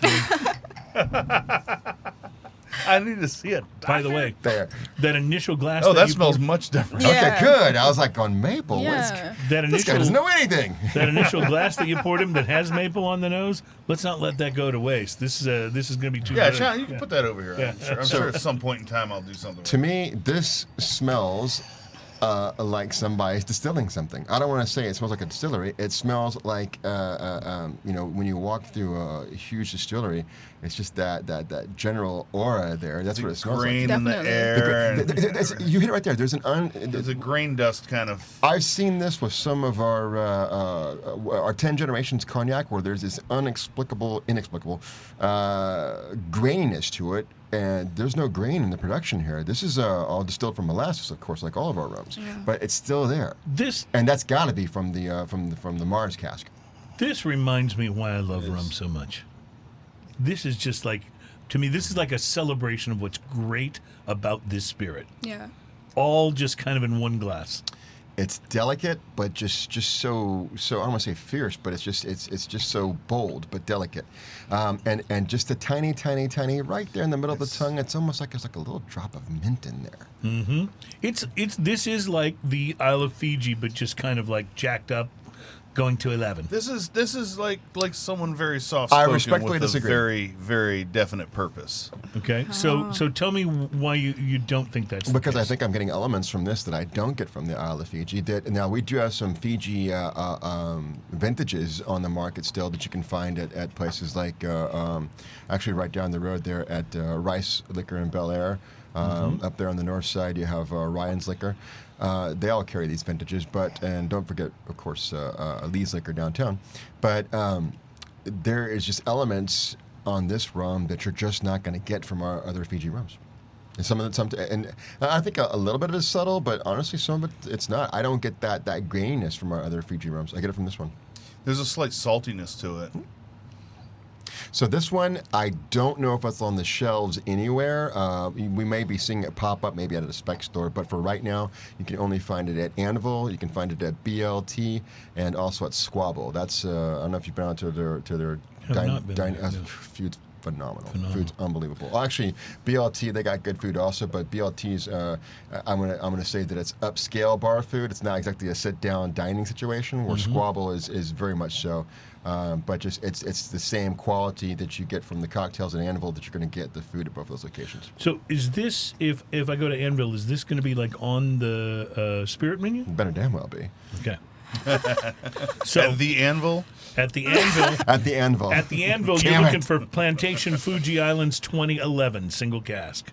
That's what you're There's a looking for. lesson in there, kids. Don't leave yourself open because For those of they you- find one thing to get you, and then from then on, you're That's gonna be it forever. just one goat. For That's all those it of takes. you Just outside one of goat. outside of the Houston area, Anvil is a craft cocktail bar here in Houston. Well, I mean, honestly, you can credit them with the entire craft movement. Yeah, they were locally the speaking. They first. were the first. They were the first one in the area, and they really, really turned a lot of things. I was around. actually thinking about it just this morning. I don't know why. I was thinking about it just this morning when they first opened up, and I just remember just being genuinely excited about it. Because do y'all guys remember Beavers? Beavers off there off of Washington. I don't know if I do. That it may was- have been before I moved back. It was sort of a modern take on barbecue, if you will. I guess it's hard to describe. It's nouveau barbecue, I guess it was.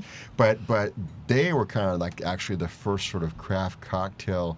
I guess if we want to call it just I'm just trying to think of the word here. Not intensified, but just that's where this craft cocktail, like people that wanted to learn more about craft spirits and do cocktails, at the best they could. It all blossomed from there. Pretty much anybody that's in our industry locally, they did some time there, and that's where Bobby, the owner of Anvil, that's where he started off.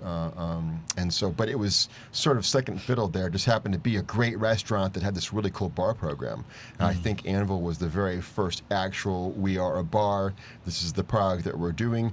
We know you're not used to this, but trust us, this is the way that it should be done. I'm gonna give Anvil kudos too, because they have never succumbed to being like a regular bar. You don't go up there and get fast service. You go up there and you order a drink and you wait, because those drinks take as long as they take. Right. You And wait they don't because apologize. They're concocting them. They don't have them they pre-mixed. don't apologize. They Yeah. will tell you, hey, this is going to take a little while, that whatever. But and even when they're busy, they don't bow down to it. They don't, no shortcuts there. And it's pretty amazing to watch them work. If this were on retail shelves, what kind of price would this likely get? Probably about $85. That would be a hell of a bargain, in my opinion. That's fantastic. Really, really fantastic. So we have a second one here. Y'all ready for the Let's second go one? Guatemalan. Cool. Let's go to Guatemala. Does this one smell like maple? Oh no, you're just gonna rinse your glass out really good. Come on, man. Can I borrow some Do of we your have to water? do everything for you? All right, so this one is Guatemala. Would you mind pouring? Because I've got to the point where after my second sip of rum, I can't talk and pour at the same time. So this one is a Guatemala XO. We've done. So what does XO mean? See, I knew you were going to ask me that, and as soon as I said XO, and I was like, I probably You're shouldn't have said I that. shouldn't have So said that. XO, it doesn't mean anything, not unless it's cognac, and the designation is it means that cognac, the youngest cognac in that blend is 10 years old. Outside of that, it doesn't have a legal designation there. I think what. Because I've seen it on rums. Sorry. I see it on rums on the shelf. This Some is- rums have XO. No. But that doesn't necessarily mean they're of a certain age. Sorry, I had to press rewind in my head to figure out what So we're talking about. I've seen other rums, not from you guys, XO. but I've seen some other rums that do have the XO designation on it. Does that mean something? It does, It's it just does- not as hardcore as Triple X. It's not as minimum. I'll put it this way: we have our Plantation XO 20th anniversary rum. It's a Barbados rum of ours that's very much so on the rich, desserty side.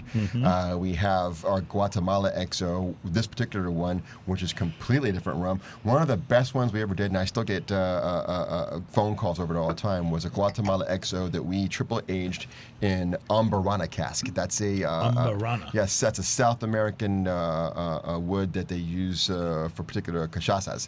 Wow. And it's a super floral wood. It brings out some crazy notes. It can bring out strawberry and nutmeg and cinnamon. And this particular rum, it brought out huge coconut notes. And our friends over at Rosewater actually did a coquino with it, a bottled coquino with it. I think it was not this last season, but season before. Christmas season that was, and it's just a beautiful, just delicate. I'm rum. going to use a couple words that I don't think I've ever used to describe rum. This is sweet and creamy. Yeah. Well, see it though. So definitely the sweet is there. So this one is going to be triple aged inside a muscatel cask. Definitely sweet. Yeah. It has such a soft kind of, You're right. It's very delicate, very round. The mouthfeel. of it. almost a Yeah. creaminess to it, like in the So This is on the nice. nose, palate. you get almost sort of a it's a floralness, but also a nuttiness to it as well. So I get a floral but slightly over ripeness kind of On the palate, thing. And I yes. mean that in the absolute best way, and a little earth kind of. Yeah. You know, like when you get a really ripe banana, like you're going to use in a banana bread. That sort of a pleasant overripeness. Yeah. Yeah. It's. I don't think it's specifically banana, No, though. It's no, kind of but like in that that's- family, Just though. similar. Agreed. similar. Agreed. But Yeah. you nailed it with the creaminess. It has a very creamy palate, for sure. And I don't think of rum as a creamy spirit. No, I don't. I've never thought that. I think when I've drank rum before. But it's honestly, but I don't see creamy as a taste note. Creamy as the mouthfeel, and I've got It's a Yeah. mouthfeel. yeah, I've gotten some before. And there's just a nice little bit of spiciness. It's just a beautiful rum, and we've Guatemala rum. We've done so many different ones, and we always go a little crazy with the tertiary cask finish, and yeah, that's what we always do with the single cask. The difference between our vintages that you'll see now and then, a vintage is just going to be one particular vintage instead of blending of different barrels from different Right. years, and typically it's going to be higher proof. Typically it's going to be less dosage, if zero dosage, but with the single cask, we're always going to do a tertiary aging on this, where we're going to take everything that's wonderful about the bourbon cask and the cognac cask and let's go off-roading. It's like we were talking about with the Iron Root guys. We got that one coming out from Jamaica, where the third cask we used on that was some of their rye casks. We've done a barrel swap of Teeling. We've done barrel swap this last one with Mars, with the Japanese whiskey. It's just fun to see what we can do when we let our imaginations just roam free. I love it. true. Absolutely love it. The retail general area for this? I believe this one you're only going to find at Lee's Liquor on Navigation, Okay. Which, by the way, probably has That is the such best. a cool store. Oh, very cool store. It's probably the best selection of It is the best selection of plantation rums inside the loop here. In fact, I think she's actually the best just period now in Texas. Nice. Yeah, it's Tweed. It's her store out there, and this is her first private pick. But if there's ever been a vintage out there that you didn't get your hands on first time around, or one of the single casks that you missed, she most likely has it. Yeah. Nice. Well, this is fantastic. And what would you pay for this, you think? Oh man, she's gonna yell at me if I get this wrong. Okay. Probably about the same. Probably about 85. Again, if it's in that area, you're talking about a deal, really, for this. This is the mouthfeel on this is so starkly different than anything I expected. It's like a treat. Than any rum mouthfeel you've Yeah, ever it's- had before. Yeah. It's like an absolute treat. It's silky. Yeah. I said creamy earlier, but silky or Silky creamy or smooth. like It's like smooth. Silk I try not Sonic. to use the word smooth because it's just such Smooth a means catchphrase. boring. Vodka is smooth, or good vodka is smooth. All right, Right. so, You're so looking for nothing. I have a solution for you. Use the word smooth. Smooth. Smooth. Smooth. See, if you Smooth. if you say it's smooth, that has character to it. A little It's not- pizzazz. It's not just It's not just boring. It's smooth. This is a smooth rum. Not enough O's in the word. No, it doesn't. It doesn't. It has a. smooth. When I say it's creamy, it has a silkiness that just goes right across the palate and leaves this stripe of flavor on your tongue that lingers a little bit. And It's ain't it fantastic. cool? Yeah. Ain't it cool? But do you Truly. not see the differences here? The whole dichotomy, is the right word I'm looking Well, for? these two rums could not be more different. Exactly. You know? we want. Oddly that- enough, neither one of them smell like maple. Well, But what we have listen, learned, maple is not an uncommon. what we have learned nose is, on no, rum, is but when you just on blend that enough of particular it one, I knew that was into not a- one of Yeah. them. when you blend enough of them into a glass, I mean Wow. that. It strikes me that at Plantation, you guys probably have more fun than your typical rum company, just because there's so much like creativity in the air with all of these different things you're trying, whether it's iron root rye barrels or Teeling barrels or like. Well, I'll say this: based on some of the Facebook groups, we're certainly in a better mood. But The Iron Root guys are so fun. How long have They you are. guys been working with them? we've had a relationship with them for quite a few years because I first got to know them when they came out to France and spent some time out there at Chateau Bombonnet. But I think our working relationship started. Actually, that was born out of Chris Hart's Whiskey Fest. Who? I swear. You're talking about the Whiskey Social. Chris, it's not you, it's me. It's Whiskey Social. There was a rep from Republic, bless her heart. I've worked with her for like 4 years now, and on a GSM, on a Zoom thing in front of like 100 people, I couldn't remember her name, and I was trying to wave her flag, and I was like, she's a girl. She's got hair. If it makes you feel any better, I was playing at a friend's wedding and I couldn't remember his wife's name while I was introducing him on the mic. So what did you do? Wonderful. And this awesome lady right here who needs no introduction. Exactly. That's kind of how it went. Yeah. So the whiskey social. So they met at the whiskey social, because they were reintroduced at the whiskey social, and I believe that's when the real talk of let's exchange some barrels came up. Right. I love it. Such a great idea. We were actually went out. I'm sorry, I'm gonna cut you off. What you got? You were saying something. That's cool. That's all. I kept talking. That's cool. The first time we met Iron Root was at the World of Whiskey, the very first show we ever did. Right, they were not a podcast show, but the very first they whiskey. were one of 5 whiskeys that was there. Yeah, and they were right across from us, and they came over. Super cool, though. They were super nice. We had no idea what we were doing. And then we had them on the show later, and they were terrific. terrific. Yeah, and really great fun. whiskey too. Really great whiskey. Tremendous All right, whiskey. we got to take a break. When we return, we always say when we talk about drinking news that the stories on drinking news In a world where you need to drink are while listening to sometimes news. about drinking, but they are always best listened to when you've been drinking. And we have certainly been Lord knows doing I have. some drinking today. So it's going to be perfect time for drinking news. Ian, you want to give us a little musical teaser here? Drinking news, stick around for drinking news. Cheers, y'all. We'll be right back. It's Smoking and Toasting.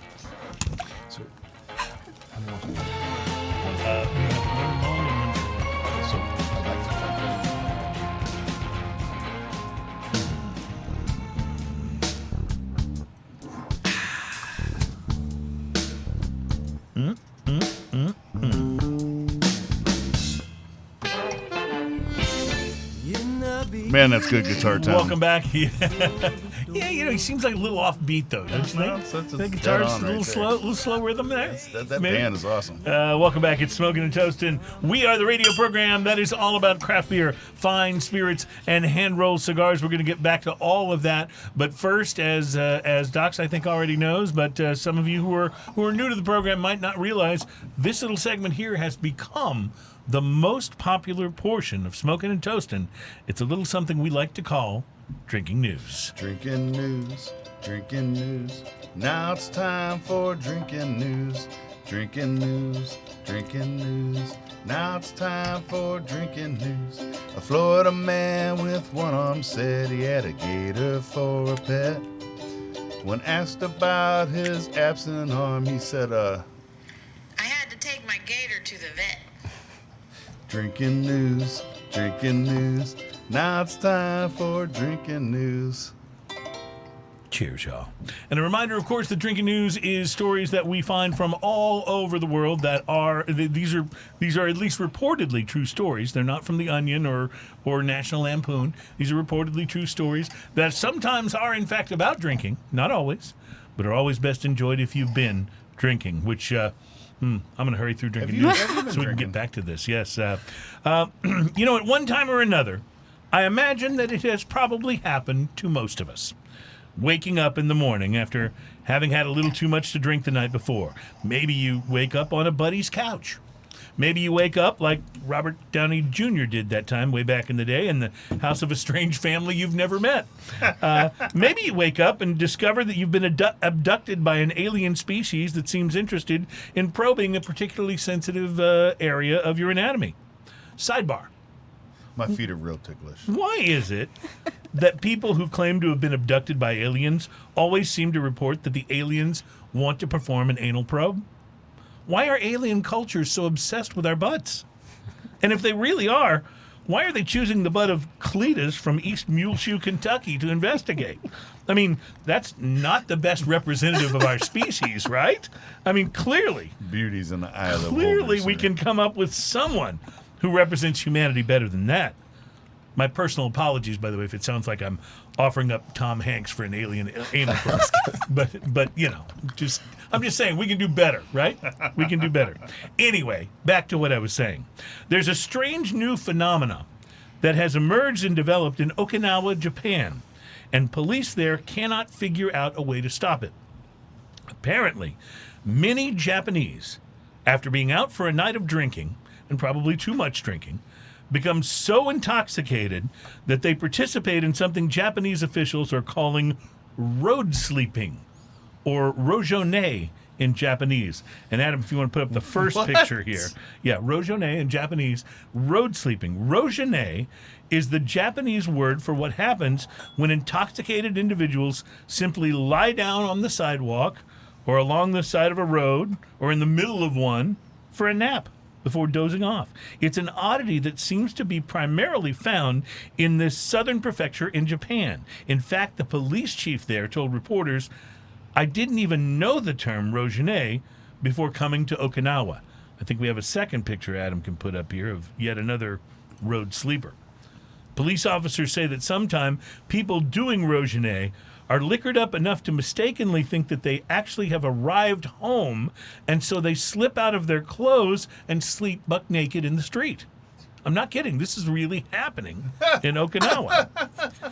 In 1 year, the Okinawa Prefectural Police received 7,221 reports of rojonei, and not just for people curled up on sidewalks or leaning their heads on the curb as a pillow. Sometimes they're sleeping smack dab in the middle of the lanes for cars, and last year, 16 rojonei nappers were hit by cars. I'm not making this up. This really, really happened. It's become such a big deal that the Ryukyu Golden Kings, and you can put the next picture up, Adam, Okinawa's basketball team, has mounted a major public information campaign to stop rojonei. And including posting billboards like the one that you're seeing now if you're watching the video feed. Is it the billboard of the basketball players? Yeah. That's a real billboard. Stop sleeping on the street. Stop sleeping on the street. Japanese officials say that they think that one possible reason that the phenomena seems localized to Okinawa is that the climate there is generally warm and tropical for pretty much the whole year around. Now, this worries me because, as we know, here in America, trends that start in Japan have a long history of eventually catching on in the United States. From Godzilla movies to the Walkman to even J-pop, Western culture often winds up mimicking the things that become prominent first in Japan. And if conditions in a warm, tropical climate are part of why Okinawa is experiencing this phenomenon of road sleeping, I think we all know where it's first and most likely to show up in the U.S. Yes, I am looking at you, Florida. So this is why I am appealing now to the greatest quarterback of all time and his teammates, Tom Brady and the Tampa Bay Buccaneers in Florida, to put up billboards, do recorded public service announcements, whatever it takes to get out ahead of this rojonei before it starts becoming an epidemic in the Sunshine State. Because we all know that the number one thing that Florida man likes to do is drink too much, and the number 3 thing that Florida man likes to do is take an impromptu nap. Not that it matters, but number 2 is to wrestle a live gator in the parking lot at Walmart. But that's not important right now. Although gators are one of the reasons why we are imploring Florida man not to take up this Japanese craze. Because if you road sleep in Okinawa, I don't think you got to worry too much about a gator coming along and thinking that you look mighty tasty. In Florida, that is a real concern. We might have to actually change the lyrics to the Drinking News theme song. Ian, can you provide me some backing track here? A Florida man with one arm said he had a gator for a pet. Well, no, let's change those lyrics. Give me just the music. Okay. Oh, you're right. going to sing it. I didn't Yes, I realize am. that. Yep. Okay, so. All right. A Florida man with one arm said he laid down in the road with a thump. When I asked about his absent arm, he said, well, he was supposed to say something. Hang on. When asked about... Oh, wait, we're close. Hold on. I have to hit We have to start this whole thing over. Okay, all right. 1, 2, 3, 4. A Florida man with one arm said he laid down in the road with a thump. When asked about his absent arm, he said, A gator carried it into the swamp. Honestly, folks, we really like the Drinking News theme song the way it is in its original form. So, please, Florida man, do like you normally do and just fall asleep in the men's room at Hooters or in the cab of your 1972 El Camino in the parking lot of Hulk Hogan's Discount Liquors on 73rd and Main. You'll most likely be safe there, at least when the police come. So, Yoku Nimuru, Florida man. Yoku Nimuru, that's Japanese for sleep well. My name is Cruze, and that is your... Drinking news. That's our time for drinking news. That's a PSA, the more you know thing, right? Yeah. So I have a Cheers, question now. You're saying that the logic behind this is because it's tropical and warm there that they feel... Well, that's why they feel okay maybe to sleep Relaxed. in the street. My friend here happens to be from a warm tropical place. Are there many Rosianists in Barbados? No, we don't have any. Yeah. No. Yeah. But People go home. People go home. Barbados is so laid back, though, right? Yeah, definitely. It's Yeah, just you don't so need to chill. sleep in the street. You It's just funny do- they have like just a such a name for it. I mean, Barbados is just getting smoshed. Smosh? Is that what you said? You clearly struck a nerve there. I think that works. So this is your plantation aged 5 years. So this is like your cornerstone product for This is plantation. I call this plantation one rum, isn't it? the Yeah. first chapter of Plantation. It's made at our West Indies rum distillery, and you know what? We've hogged the time so much. I'm going to shut up for maybe 2 minutes and 27 seconds and let Kelsey really sink her teeth. into Not this that one. you're on the clock or anything, that Kelsey. Yeah. So no, talk to us about this. This is like this flagship product, right? Yeah. So as Doc said, it's fermented and distilled at the West Indies Rum Distillery. That's the only distillery that Maison Ferrand actually owns. Ah, interesting. Yeah. So they partnered in 2017. Great marriage, the best. It's one we always solely own. We own like the 200. Right, you own part. Yeah. Yeah, but this is full ownership. Yeah. Okay. So this is gonna be tropical aging in Barbados for 2 to 3 years in bourbon cask, and then it goes over to France to be aged for 1 to 2 years in the Cognac cask, and it is pot and column still. So just a little bit about Barbados. Barbados is actually known as the birthplace of rum. I don't know if you guys know that. Well, I always have loved Barbados. Now I love them even more. Yeah. So Barbados has been making rum for almost 400 years, and it has like the highest quality of rum. Well, not to toot my own horn, but Barbados has a really high quality of rum, and that's words. I can't talk. And that's because of the sugar, how it grows. Right. So, in the Grand Champagne region, the soil there has like limestone and clay. So that makes like the grapes a higher quality. We have that similar type of soil in Barbados. So the sugar, high quality. It impacts the sugar and the quality of the sugar and the Right. flavor. So then that impacts the quality of the molasses, which is an ingredient in this rum. But I like to tell people when you're sipping this rum, just imagine that you're just on the beach chilling, looking at the beautiful clear water in Barbados, having a good day. Because that's where it's made. Yeah. Our entire Literally. distillery is just sitting there chilling Literally on right the on the beach. beach. I love that. And this is such a wonderful, just like straightforward, like easy to drink rum. It's got a certain smoothness to it. I wouldn't say it's as smooth and creamy as what we had with the Guatemala rum, but it's got a certain creaminess to it. It's not a big in-your-face It's rum. warm and friendly, like it's a warm. sunny day on the beach when Yes. a friend comes down unexpectedly and hands you a sandwich. And you're a little too sunburned and offers to rub a little bit of sunscreen into your back. I think we may now know what the second most popular feature on Smoking and Toasting is going to be. It's Ian's little haikus. I like that. I don't stop, man. Keep going. I'm just like, tell me more about my rum. You know what? This is why we call it Smoking and Toasting. Yeah. It absolutely is just so. I don't want to say basic because that sounds like I'm saying that it's not complex, but it is just like It's light. it's light, it's easy, it's something you could. It's have very at approachable. Any time. This is- Very yeah, approachable. there's There you no- go. Yeah, absolutely. It's I mean, like as I said, it's just the first chapter of Plantation, and like in any story, the deeper you go into the book and the more chapters you get into, the more complex it is. Doesn't mean that first chapter The wasn't good. You know? Introduction to the character. Maybe. Yeah, Introduction to I the like it. character. I like it. Chapter So, 1. I just want to say for the record, I do listen to this show. I don't always type in, but I do listen. And I can't help but notice that when I'm on, and I don't know if it's just because of me and products, but I think things get a little sloppy when I'm on. You know what I'm talking about? And when you say sloppy, Not When the you say work. sloppy. Not the work. I'm just say saying sloppy. maybe just the occasional loss of a word and maybe a off note. I don't know. Well, let's just be clear. I don't normally sing the Drinking News theme song. That's That was normally an brilliant, Ian by thing. the way. I was- thought so- you were great. While you were telling Great the job, story, yeah. I was actually rearranging the lyrics in my head to come up with my own version because I thought that's what we were going to do, but I didn't know you were going to actually be the singer. Well, yeah, I figured it was easier than giving you the lyrics in advance and not telling you No, that was amazing. what they were about. So, and I struggled, by the way, to come up with a word that rhymes with swamp.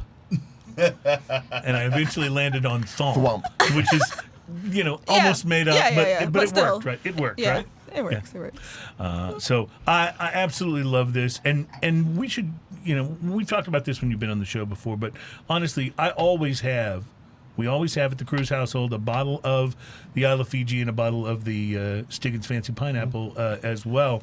But I wonder if we might ought to always have a bottle of this too. I mean, this just You need to. It really is that good. Yeah. It's just, I like it just with just ice, like a nice clean big right. rock. And retail for this? 25. See, you gotta love that. That's Gotta love that. Yeah, of course.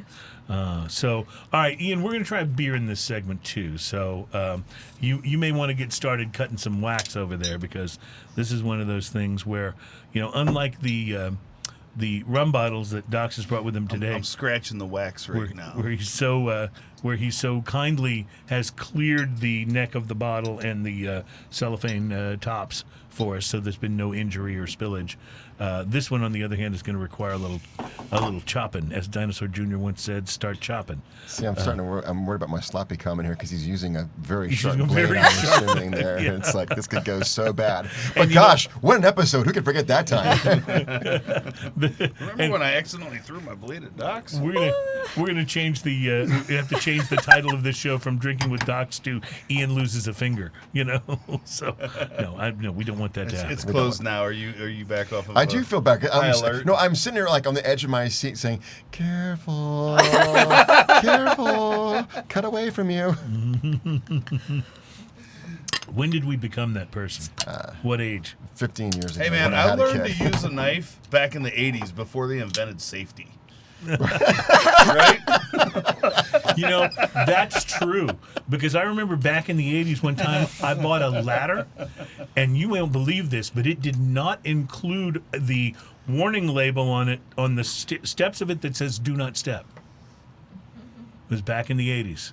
So I ended up Now you can't buy one that I doesn't ended step. up buying a lot of tools. Not a lot as in many, but there's actually quite a few. But a lot as in a pile of A stuff. big lot of them, yes. And one of the things in there was this this work table that was, I think, made in Japan.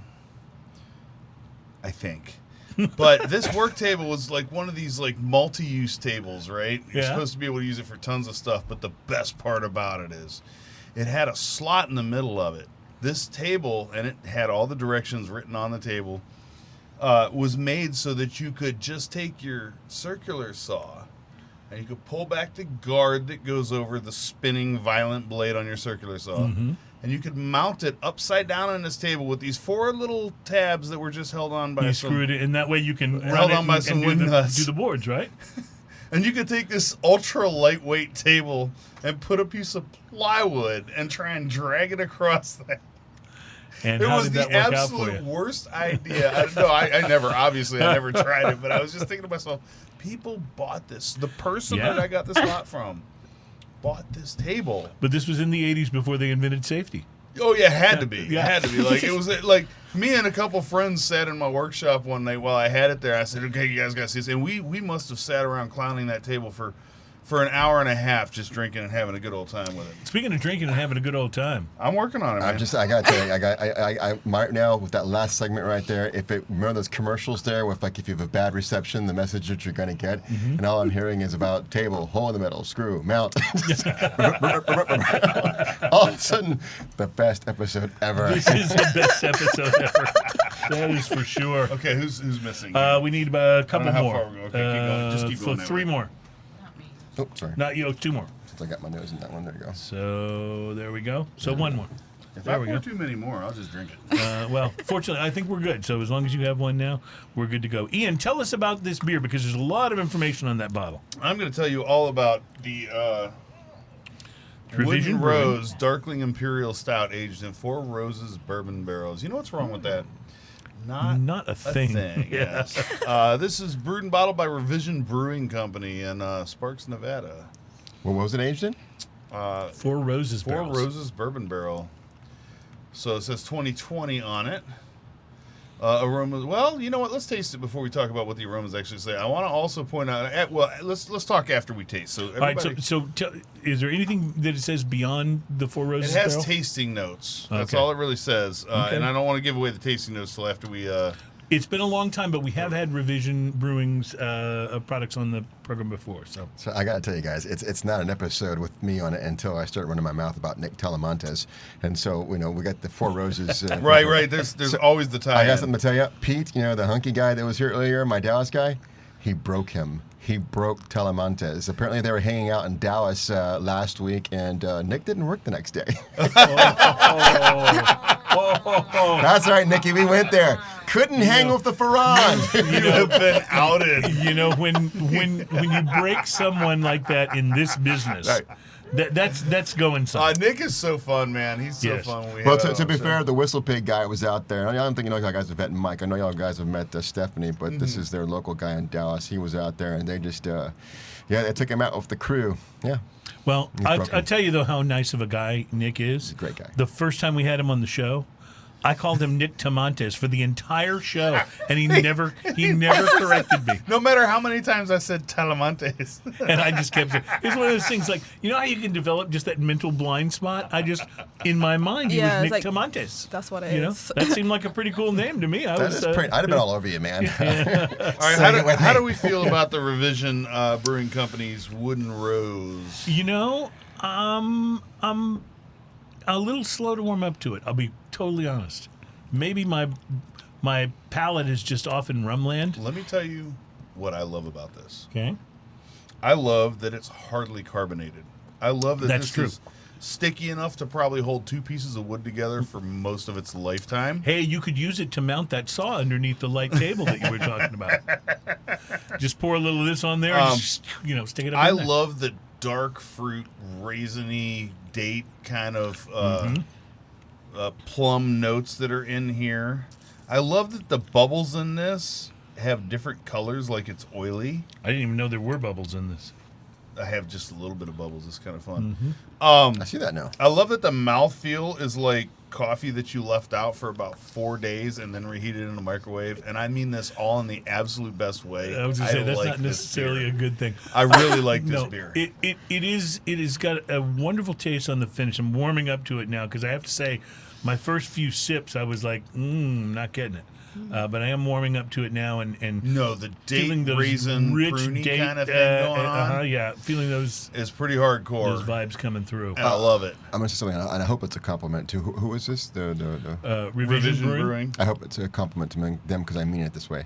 To me, it's as if Chimay had done a roasty product. Right. Instead of just a Bavarian. That first Yeah. taste is very Chimay-ish, and then if Chimay is not for the faint of heart, and this kind of reminds me of that if I enjoy it, but this is what I'm going to have if I'm having one, and maybe even a half of one. Right, right.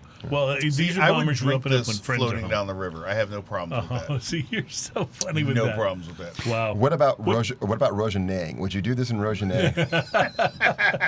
What is It the, might lead to. what is the ABV on this? Do you really want to know? Yes, I do. It's 13.25. Holy moly.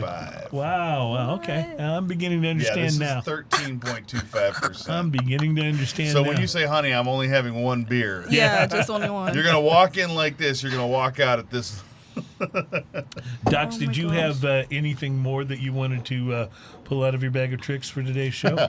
Do I? Yeah. Absolutely. In fact, you know what's funny? I didn't even put them on I the told table you not here. to ask him. Okay, I tell you what we do. We're going to take a break and we're going to come back. We have one more segment of the show, so when we come back, we'll sample whatever else We're it going to is. open up the bag of tricks. Okay, I like bags Gonna of be a tricks. fun time. All right, we'll be right back. It's Smoking and Toasting, and it's show number 275. I told you it'd be a special show. I sang. And it wasn't even a Barry Gibb impression. We'll be right back. I remember the very good impression. In fact, you didn't do it.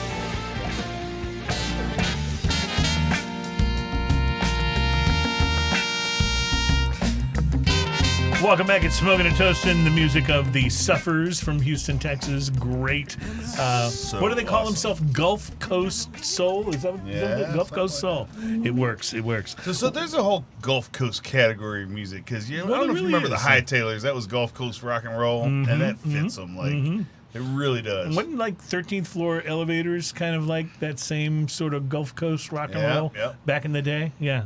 You're going way back. Yeah, picking it up. Well, 13th Floor Elevators they had a direct influence on ZZ Top, which had a direct influence on whole bunches of other music that came out of the Gulf Coast region. So anyway, we are Smoking and Toasting. We are all about craft beer, fine spirits, and hand-rolled cigars. This is show number 275. Dox is here, and he's brought along so many wonderful goodies. Kelsey is here. The best goodie of all. Yeah, the best goodie of all. And the Tobacconists Association of America is meeting in Los Cabos, Mexico, for the TAA meetings, yearly meetings, and they always release exclusive cigars. So these are ones you can watch for at your favorite retailer for one of the 13 TAA exclusive cigars that are available now. The CLE Asylum 13, a 6x54 that is $9 a cigar, limited to 500 boxes, made by Christian Arroyo. Crowned Heads, The Lost Angel 2022, a Nicaraguan cigar, boxes of 20 for $12.75 apiece. The Diesel Tempest TAA cigar, another Nicaraguan cigar, it's 6x50, $9.02, and made by AJ Fernandez for Scandinavian Tobacco Group. The EP Carrillo TAA 2022, it's a Dominican cigar, limited to 750 boxes, Nicaraguan binder, Ecuadorian Sumatra wrapper, and Dominican and Nicaraguan fillers on it. The Fierro Tego Timeless. The Timeless brand. This is the new Timeless. The Timeless brand is no longer anchored to Nat Sherman or the horrible company that owned them at the time. It is now free and clear, and this looks like a really, really great cigar. It's $15. It's a Nicaraguan Puro, available in only one size, and it is blended by the Plasencia family in Nicaragua. The Gurkha Collection Especial TAA exclusive, $12.50 a cigar, shipping in June, limited to 500 boxes. The Illusione TAA 2022, a Nicaraguan cigar, $15 per cigar, shipping date not finalized, 1,000 boxes total. The Joya de Nicaragua Cuatro Cinco Edición Americana, Nicaragua, and it is $13.95, limited to 500 boxes. The La Flor Dominicana TAA, the Golden Salomon, a Dominican cigar, $35 per cigar for a La Flor Dominicana cigar. Yeah, so that one's going to need to step up and deliver, if you know what I mean. The La Palena TAA Kill Bill TXX, a Honduran cigar, $12.50. Rocky Patel TAA Decade Habano from Honduras. The Tatuaje exclusive TAA 2022 from Nicaragua. You gotta get Tom and on. the Villager TAA exclusive 2022 from Nicaragua as well. How many was that total? 13. Okay, there's 12 of those that I really want to go buy. Yeah, no kidding. They all sound pretty darn good. Yeah. And because they're exclusive, because they're a limited release, it's not something you're going to be able to smoke forever. And on the 13th one, well, Gurkha just sent me a cigar. Changed my mind. I mean, come on. I told you the last Gurkha I had was fantastic.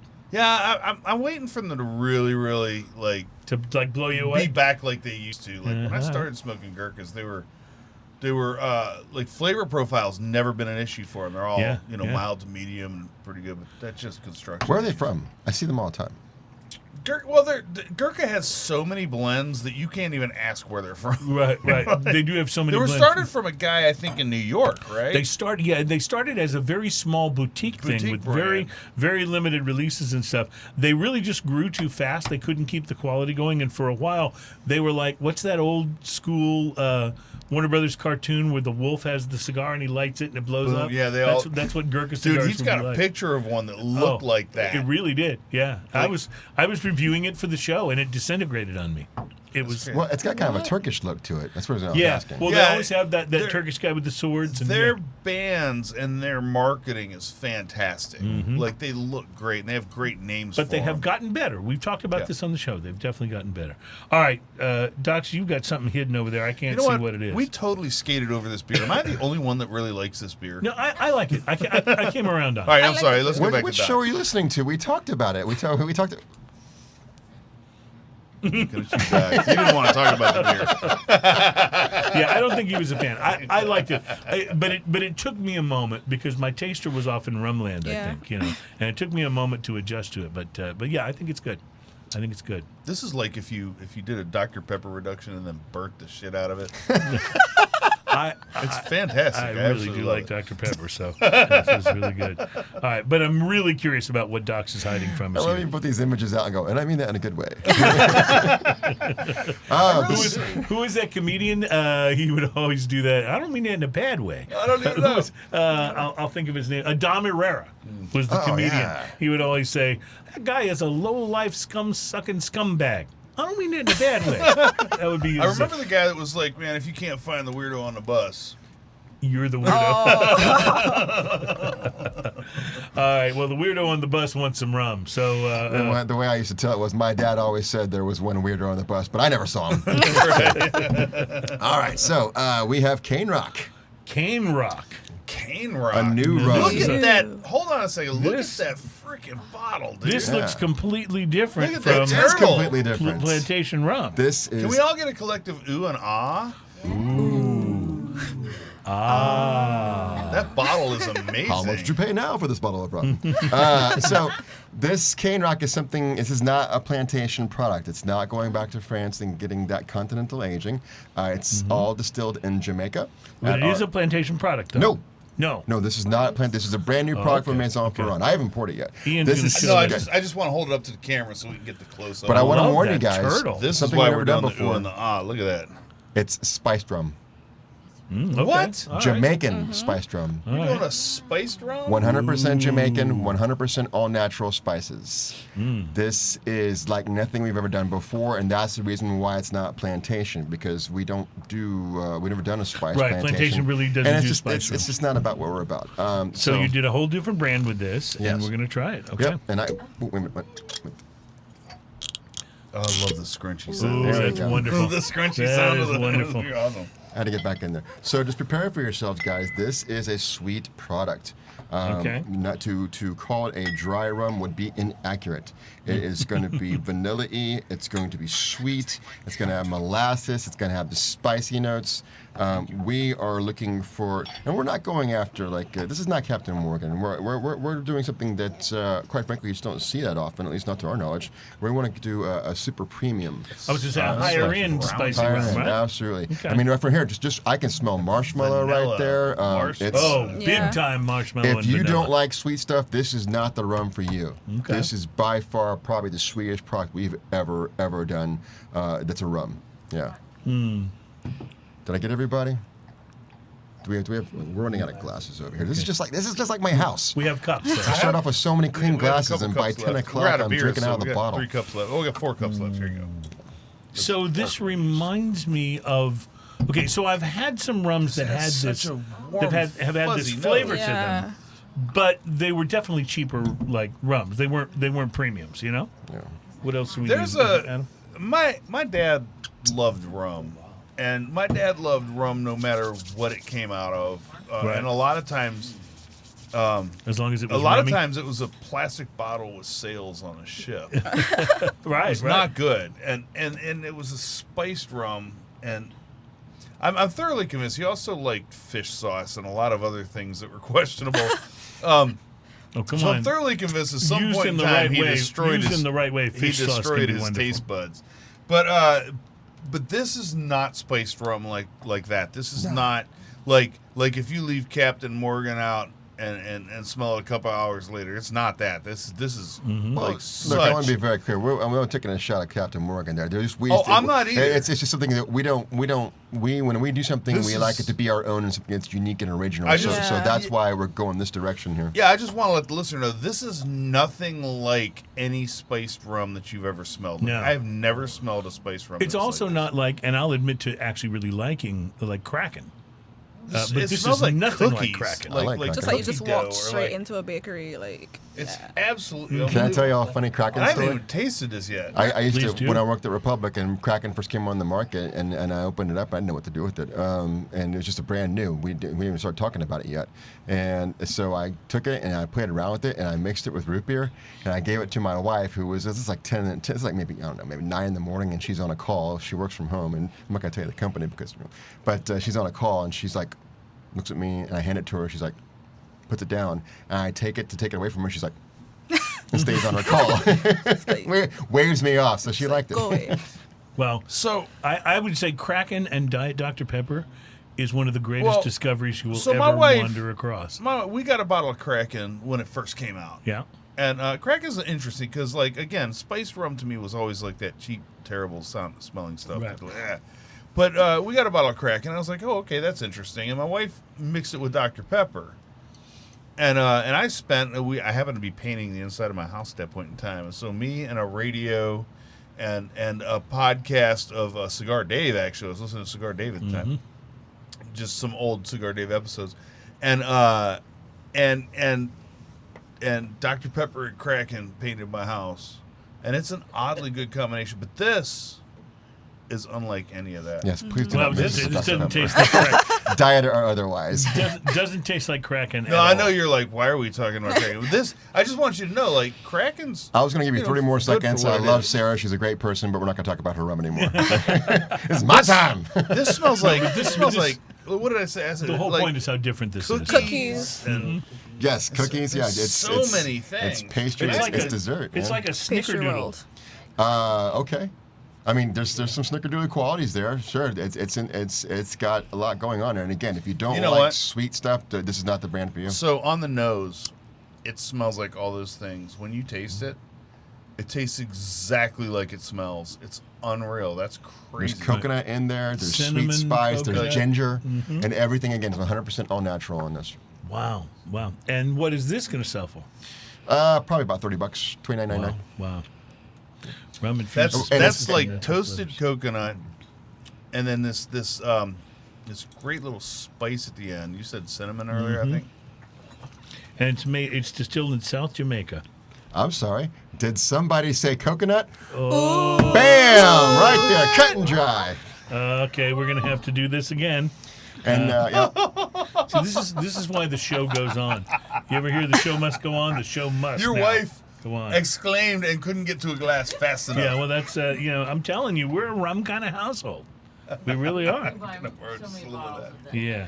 We're Thank you, man. we're keeping Docs in business to some degree with the pineapple and Isle of Fiji. But I just want you to know too that every time I'm in the mood for cognac, I have that Generations at the house, and that's my go-to. And I think of you. well, we're I like that. I like your thinking of No, me. in a good way. Oh, I hope so. Good way. it's not like he's sipping on it and going, that jerk In a Duksakis. good way. Just picturing you at home shaking your breast. I'll get you, Greg Doc. If it's the last thing I do. Well, okay, so does this actually say coconut on it? Hell yeah, because it's coconut rum. Yeah. Well, here's the I thing, though. love our show. And one of Mary's favorites, of course, is the Stiggins Fancy Pineapple Rum that we do. Right. And along that same sort of mindset, we wanted to create, like we did with Stiggins, we went with Stiggins, we created a rum made with pineapple that still tasted like rum. We wanted to do the same thing for With coconut here. but have it still taste like rum. You Exactly. can definitely get the coconut on the nose. Well, here's the thing, though. One thing I'm going to say is you can't tone down coconut. There's just no Right. such thing as toned down coconut. So this thing is coconut It's to the bone. kind of got its own thing going. But it's not overtly sweet. It's not a liqueur. It's truly a rum, and we're making it with. There's no doubt on the nose that it is coconut AF. Coconut AF. That's going to be the tagline there. Yeah. Hashtag coconut AF. Full disclosure, this one will not be in the United States for at least a year. We'll probably next summer. And honestly, she could probably talk about this better than I can. The reason why. Yeah. So we're using coconuts from Barbados, from a farm by a guy named Mr. Nichols. He owns the farm, so we're just trying to use coconuts in Barbados only, like giving back to the community, partnering with the Right. local community. So not going to be available here for a little while, but this is going to be a 3-year-old Barbados rum. And the thing about this, you know how all plantation rums are double aged? This is not. The first plantation that will not go to France and get aged in the Cognac barrel. Oh, wow. So Only aged in so- Barbados. And well- it's pot and column still. Let me just say, here's to Mr. Nichols. Yeah, And definitely. Step up that Man, coconut production, buddy. Absolutely. Look at Definitely. that beautiful label, too. You guys do such beautiful labels. Thank Yeah, you. That, Remember- you know what? I'm proud of our packaging. And this for is sure. very different from a lot of Yeah. your labels, but it's still along the same lines. This is Well, intricate and wonderful. It's always got a ton of information on there, and usually it'll have our inspiration on why we have that rum in the first place, the story on there. And we were talking about Mr. Nichols, and the thing, the coconuts that we're using, it's kind of a full circle thing because after we're done using it to make the rum, they go back to him and he uses them as fertilizer. Really? Okay, Yeah. wow. My wife just mentioned, think of the pina coladas you can make with this. Yeah, Yeah. I was Yeah. thinking At the that myself. least. Can you imagine like a good like craft made pina colada? And we're not talking about a machine here. Right, Well, right. yesterday we let a bartender play with it that made us an even split of this and the Stiggins for a daiquiri. Oh, man. Yeah, I bet that was great. Remember It you was, asked if it was something blue? Something Literally. blue. Yeah. When you said that, I was like, yeah, definitely. Something blue. Nice. Yeah. Well, this is terrific. So it's always so fun to have you on the show because you're always pulling something like this out of the bag at the very last Well, minute. I got one more trick. Oh, And He's not done yet. I got one more trick, and I'm a little bit worried because this might appeal to Mary, but if you're anything like my wife, she's like, don't mess with the things that I like. I like them the way they are. Don't fool with it. Don't so change have it. you done something to the Stiggins Fancy Pineapple? Indeed, we have, sir. Oh boy. Stiggins smoked pineapple. Oh. This is Stiggins pineapple rum that's been aged in smoky Teeling barrels. Okay. Teeling Irish whiskey. Teeling Irish whiskey. Yep. So, We just had Teeling on our last week. Is that Docs. right? We did an Oh, Irish yeah, whiskey yeah, blind yeah. taste test, and Teeling was one of the Well, popular ones. we've had a great relationship with the guys at Teeling for quite a while now. They actually they used some of our pineapple barrels to age some of their whiskey, and it didn't make it to the United States. I had to actually order this through a God knows sixth-party website somewhere in Eastern Europe. I was really afraid that they were going to get like all my credit card information and social security number after ordering it, but it showed up 2 days later, thank goodness. But just it was really hard to find. And they also used some of our other rum barrels for another release that unfortunately only made it to Europe. And we've used like their Teeling cask before when we did that nice Jamaican plantation that we released. I think it was for Houston Bourbon Society. That 2 was years back. good. I remember It was that. one of our better ones. That was wonderful. But the relationship continues to carry, at least the barrel swap one does. And so I'm going to pour this, and it's not going to be like smoked like someone has smoked pineapples in a smoker. Right. It's going to literally be just that delicious Stiggins rum, and you're going to get that hint of that with a smoky, I don't know if it's peaty, but a smoky whiskey. So Stiggins again was whom? Reverend Stiggins was the character. In the Charles Dickens character. Okay, gotcha. Pickwick Yeah, Papers, I from think. Pickwick Papers. That's Yeah, right. yeah. Pickwick Yeah, Papers, he was always preaching the evils of alcohol, but also drinking drinking pineapple rum the entire Yes. time. So that was that Just like, was- don't have alcohol, but I'll still do it when I go home. Yeah, right. Hey, I'd like to mark the day. What episode is 174? You said 275 today. 275. I don't know where I'm at. You're off by 111. Wow. Nicely done, sir. We got an actual negative comment on here. Oh, we did. Yes. Well, we got. Does anybody know Gloria Brown? I don't know Gloria Brown. Gloria do you? Brown, anybody? I don't think I have her on mine. Her comment is, "I don't know what you're doing. ... I hate this. It encourages you to drink. Not good." Like, that's a Wow. comment that we got. Somebody's Wow. watching us enough to comment on it like that. Well, I think that's amazing. This is the first time we've ever Did done that come in like in the last few minutes? Or It literally came in Well, moments no, I want to be ago. very clear about this. We're not encouraging anyone to drink. We're encouraging you to drink Plantation Rum responsibly. Responsibly. Responsibly. Of course. Well, Of course. we do get negative reviews, of course. I've never actually read a review. I feel like this is on me somehow. I get this a lot. I I am actually kind of excited about this. It's the first time we've ever gotten a negative comment. Really? on the Ever. scrolling On the live? comments. Yeah. Oh, okay. Ever. And I have no idea who Gloria Brown is. She could just be a troll. I don't know. Yeah. Or she could. She could be a friend on my thing. But, usually... I have a feeling this is the first of our shows she's I would know listened her to if she was on if my she's just figuring that Facebook out. friends because Yeah. I think I make sure I know everybody before I accept her. Did she think it was about real toast, like the bread?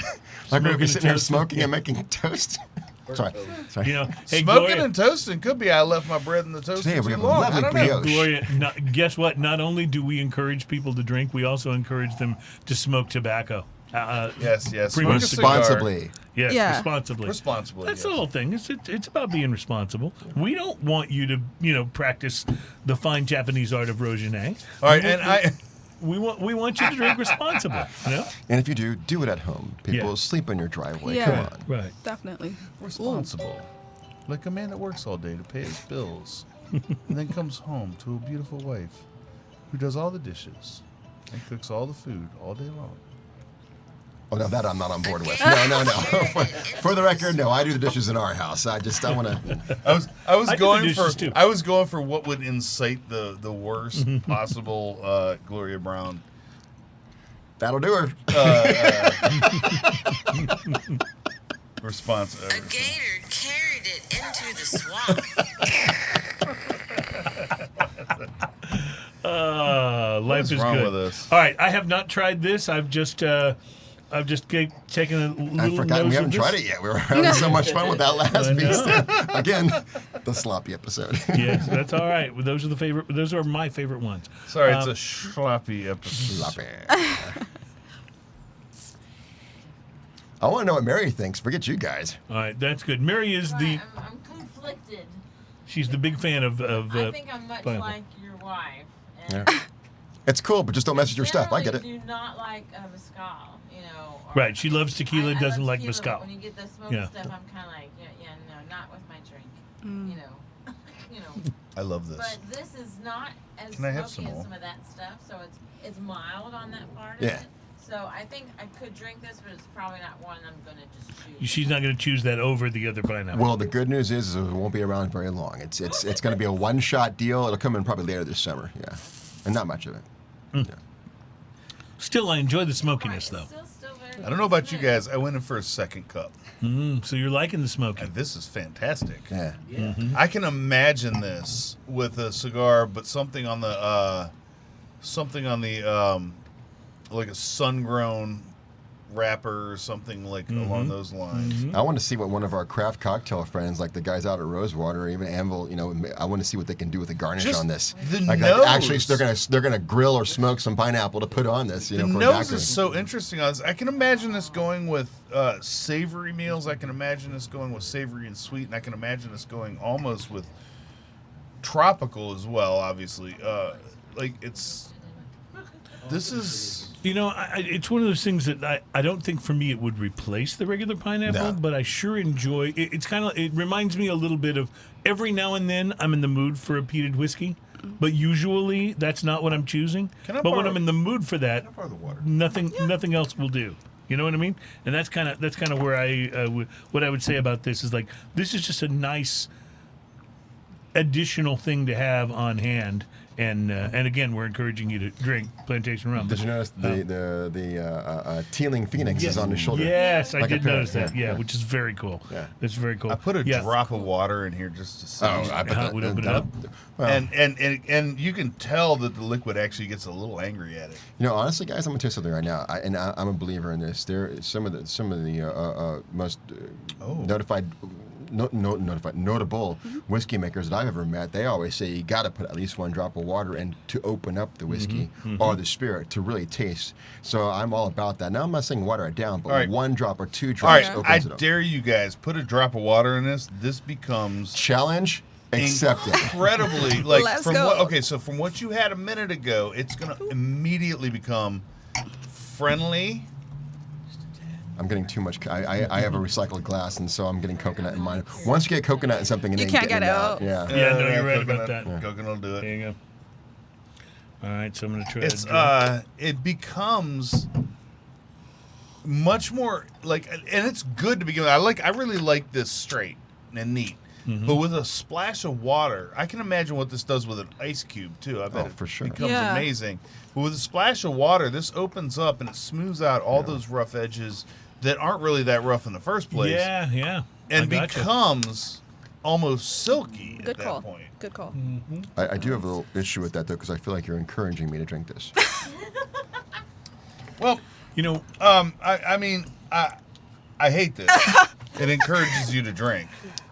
Not good. You walked But yourself right yeah, into try that. it with some water. It's pretty freaking amazing. that may be our first negative comment in the chat. We Ever. have- It's awesome. I think it's fantastic. but we have received negative comments in reviews before. Who knows Gloria Brown? Anybody? I don't know, but I have read exactly. To Gloria Brown. You do know a Gloria Brown? No, I'm saying we should dedicate. Oh, her. the show Wait. is dedicated. This isn't. That sounds like this such isn't a pissed off That ex. sounds like is it such a milquetoast name though. That's like such a milquetoast name that someone said, I'm gonna troll some people and just call myself Gloria Brown. Yeah, Is it, like do you know any Bob Gloria Smith. Browns in Barbados? This isn't like, I've been trying to not say, but that's my mom. Is it really? Is it really? No! So, I was totally kidding. Is it really? Oh my god. Oh my God. is this your mom that's saying we're encouraging people to drink? Does your mom know? I am where- now banging my head against my Does your mom? I was trying to like not say anything, just like I'm gonna live through the end of this and not say anything. Does your mom know what you do for a living? Oh, okay. Mrs. Mom, Brown, I I'm just so want to say sorry. for the record, on behalf of all of us, Yeah. We probably should just, we're sorry. Kelsey. We probably And the show should let cuts you off have here. the floor. I'm drinking Gloria. I don't know what the rest is. Of course. So the show is for sure All right. dedicated to Gloria now. For sure it is. I'm going to wrap this bad boy up, my friends, because I don't see how we can top that. I don't see how we can top that at all. A year away, you say, for the Stiggins No, smoking? that one will be here in a few months, probably. This months, one is okay. a year away. And the coconut is a year away. Yeah. Well, as usual, we have enjoyed all of it. The Plantation Rums, the cognac was amazing, and want to thank you for coming in and being so generous with your time and with your spirits. And your mom. it was really great to meet you, even though we've clearly not made a good impression on your mom. It's okay. It's sorry, fine. Mom. It's Yeah. fine. She is 100% safe, I assure you. Yeah, yeah. We adore her. She's awesome. Yeah. Good work there, Mrs. Yeah. Brown. We promise she's not driving. My friends have We haven't even met her. Next week should be an interesting episode because Ian is out of pocket. I will be co-hosting the show with our good friend and someone that we know from an initial negative review we got that no one actually cares about, Mr. Alan Denny. Will be co-hosting the show with me, so I'm looking forward to that and hanging out with Alan. And then in 2 weeks, we join our good friend Trenton from Oliva Cigars. That'll be fantastic. At the Galveston Island Cigar Lounge, so we're looking forward to that. Docs, it's been too long. Let's do it again soon. And tell Amontes if he ever gets out of bed again, we need to have our taco throwdown. I've challenged him openly many times. No, we've talked about this. I would love to do a taco throwdown. Done. I'm all on board, man. Yeah, because If you nothing need a goes judge. nothing goes Well, better with that's- Of tacos. course, you're the judge. Of than- course. than beer and spirits, You're so. impartial, right? Yeah. Absolutely. There's Good. 3 judges. Though. Absolutely. Done. Done. All right. So have a great week, my friends. Thank you for coming along for smoking and toasting. And remember, we are so thrilled to have you guys following us here and listening to the show and being here for the whole thing. And A gator carried it into to the swamp. Have a wonderful week, and we will see you again next time. Cheers, my Chin friend. chin. Cheers, y'all.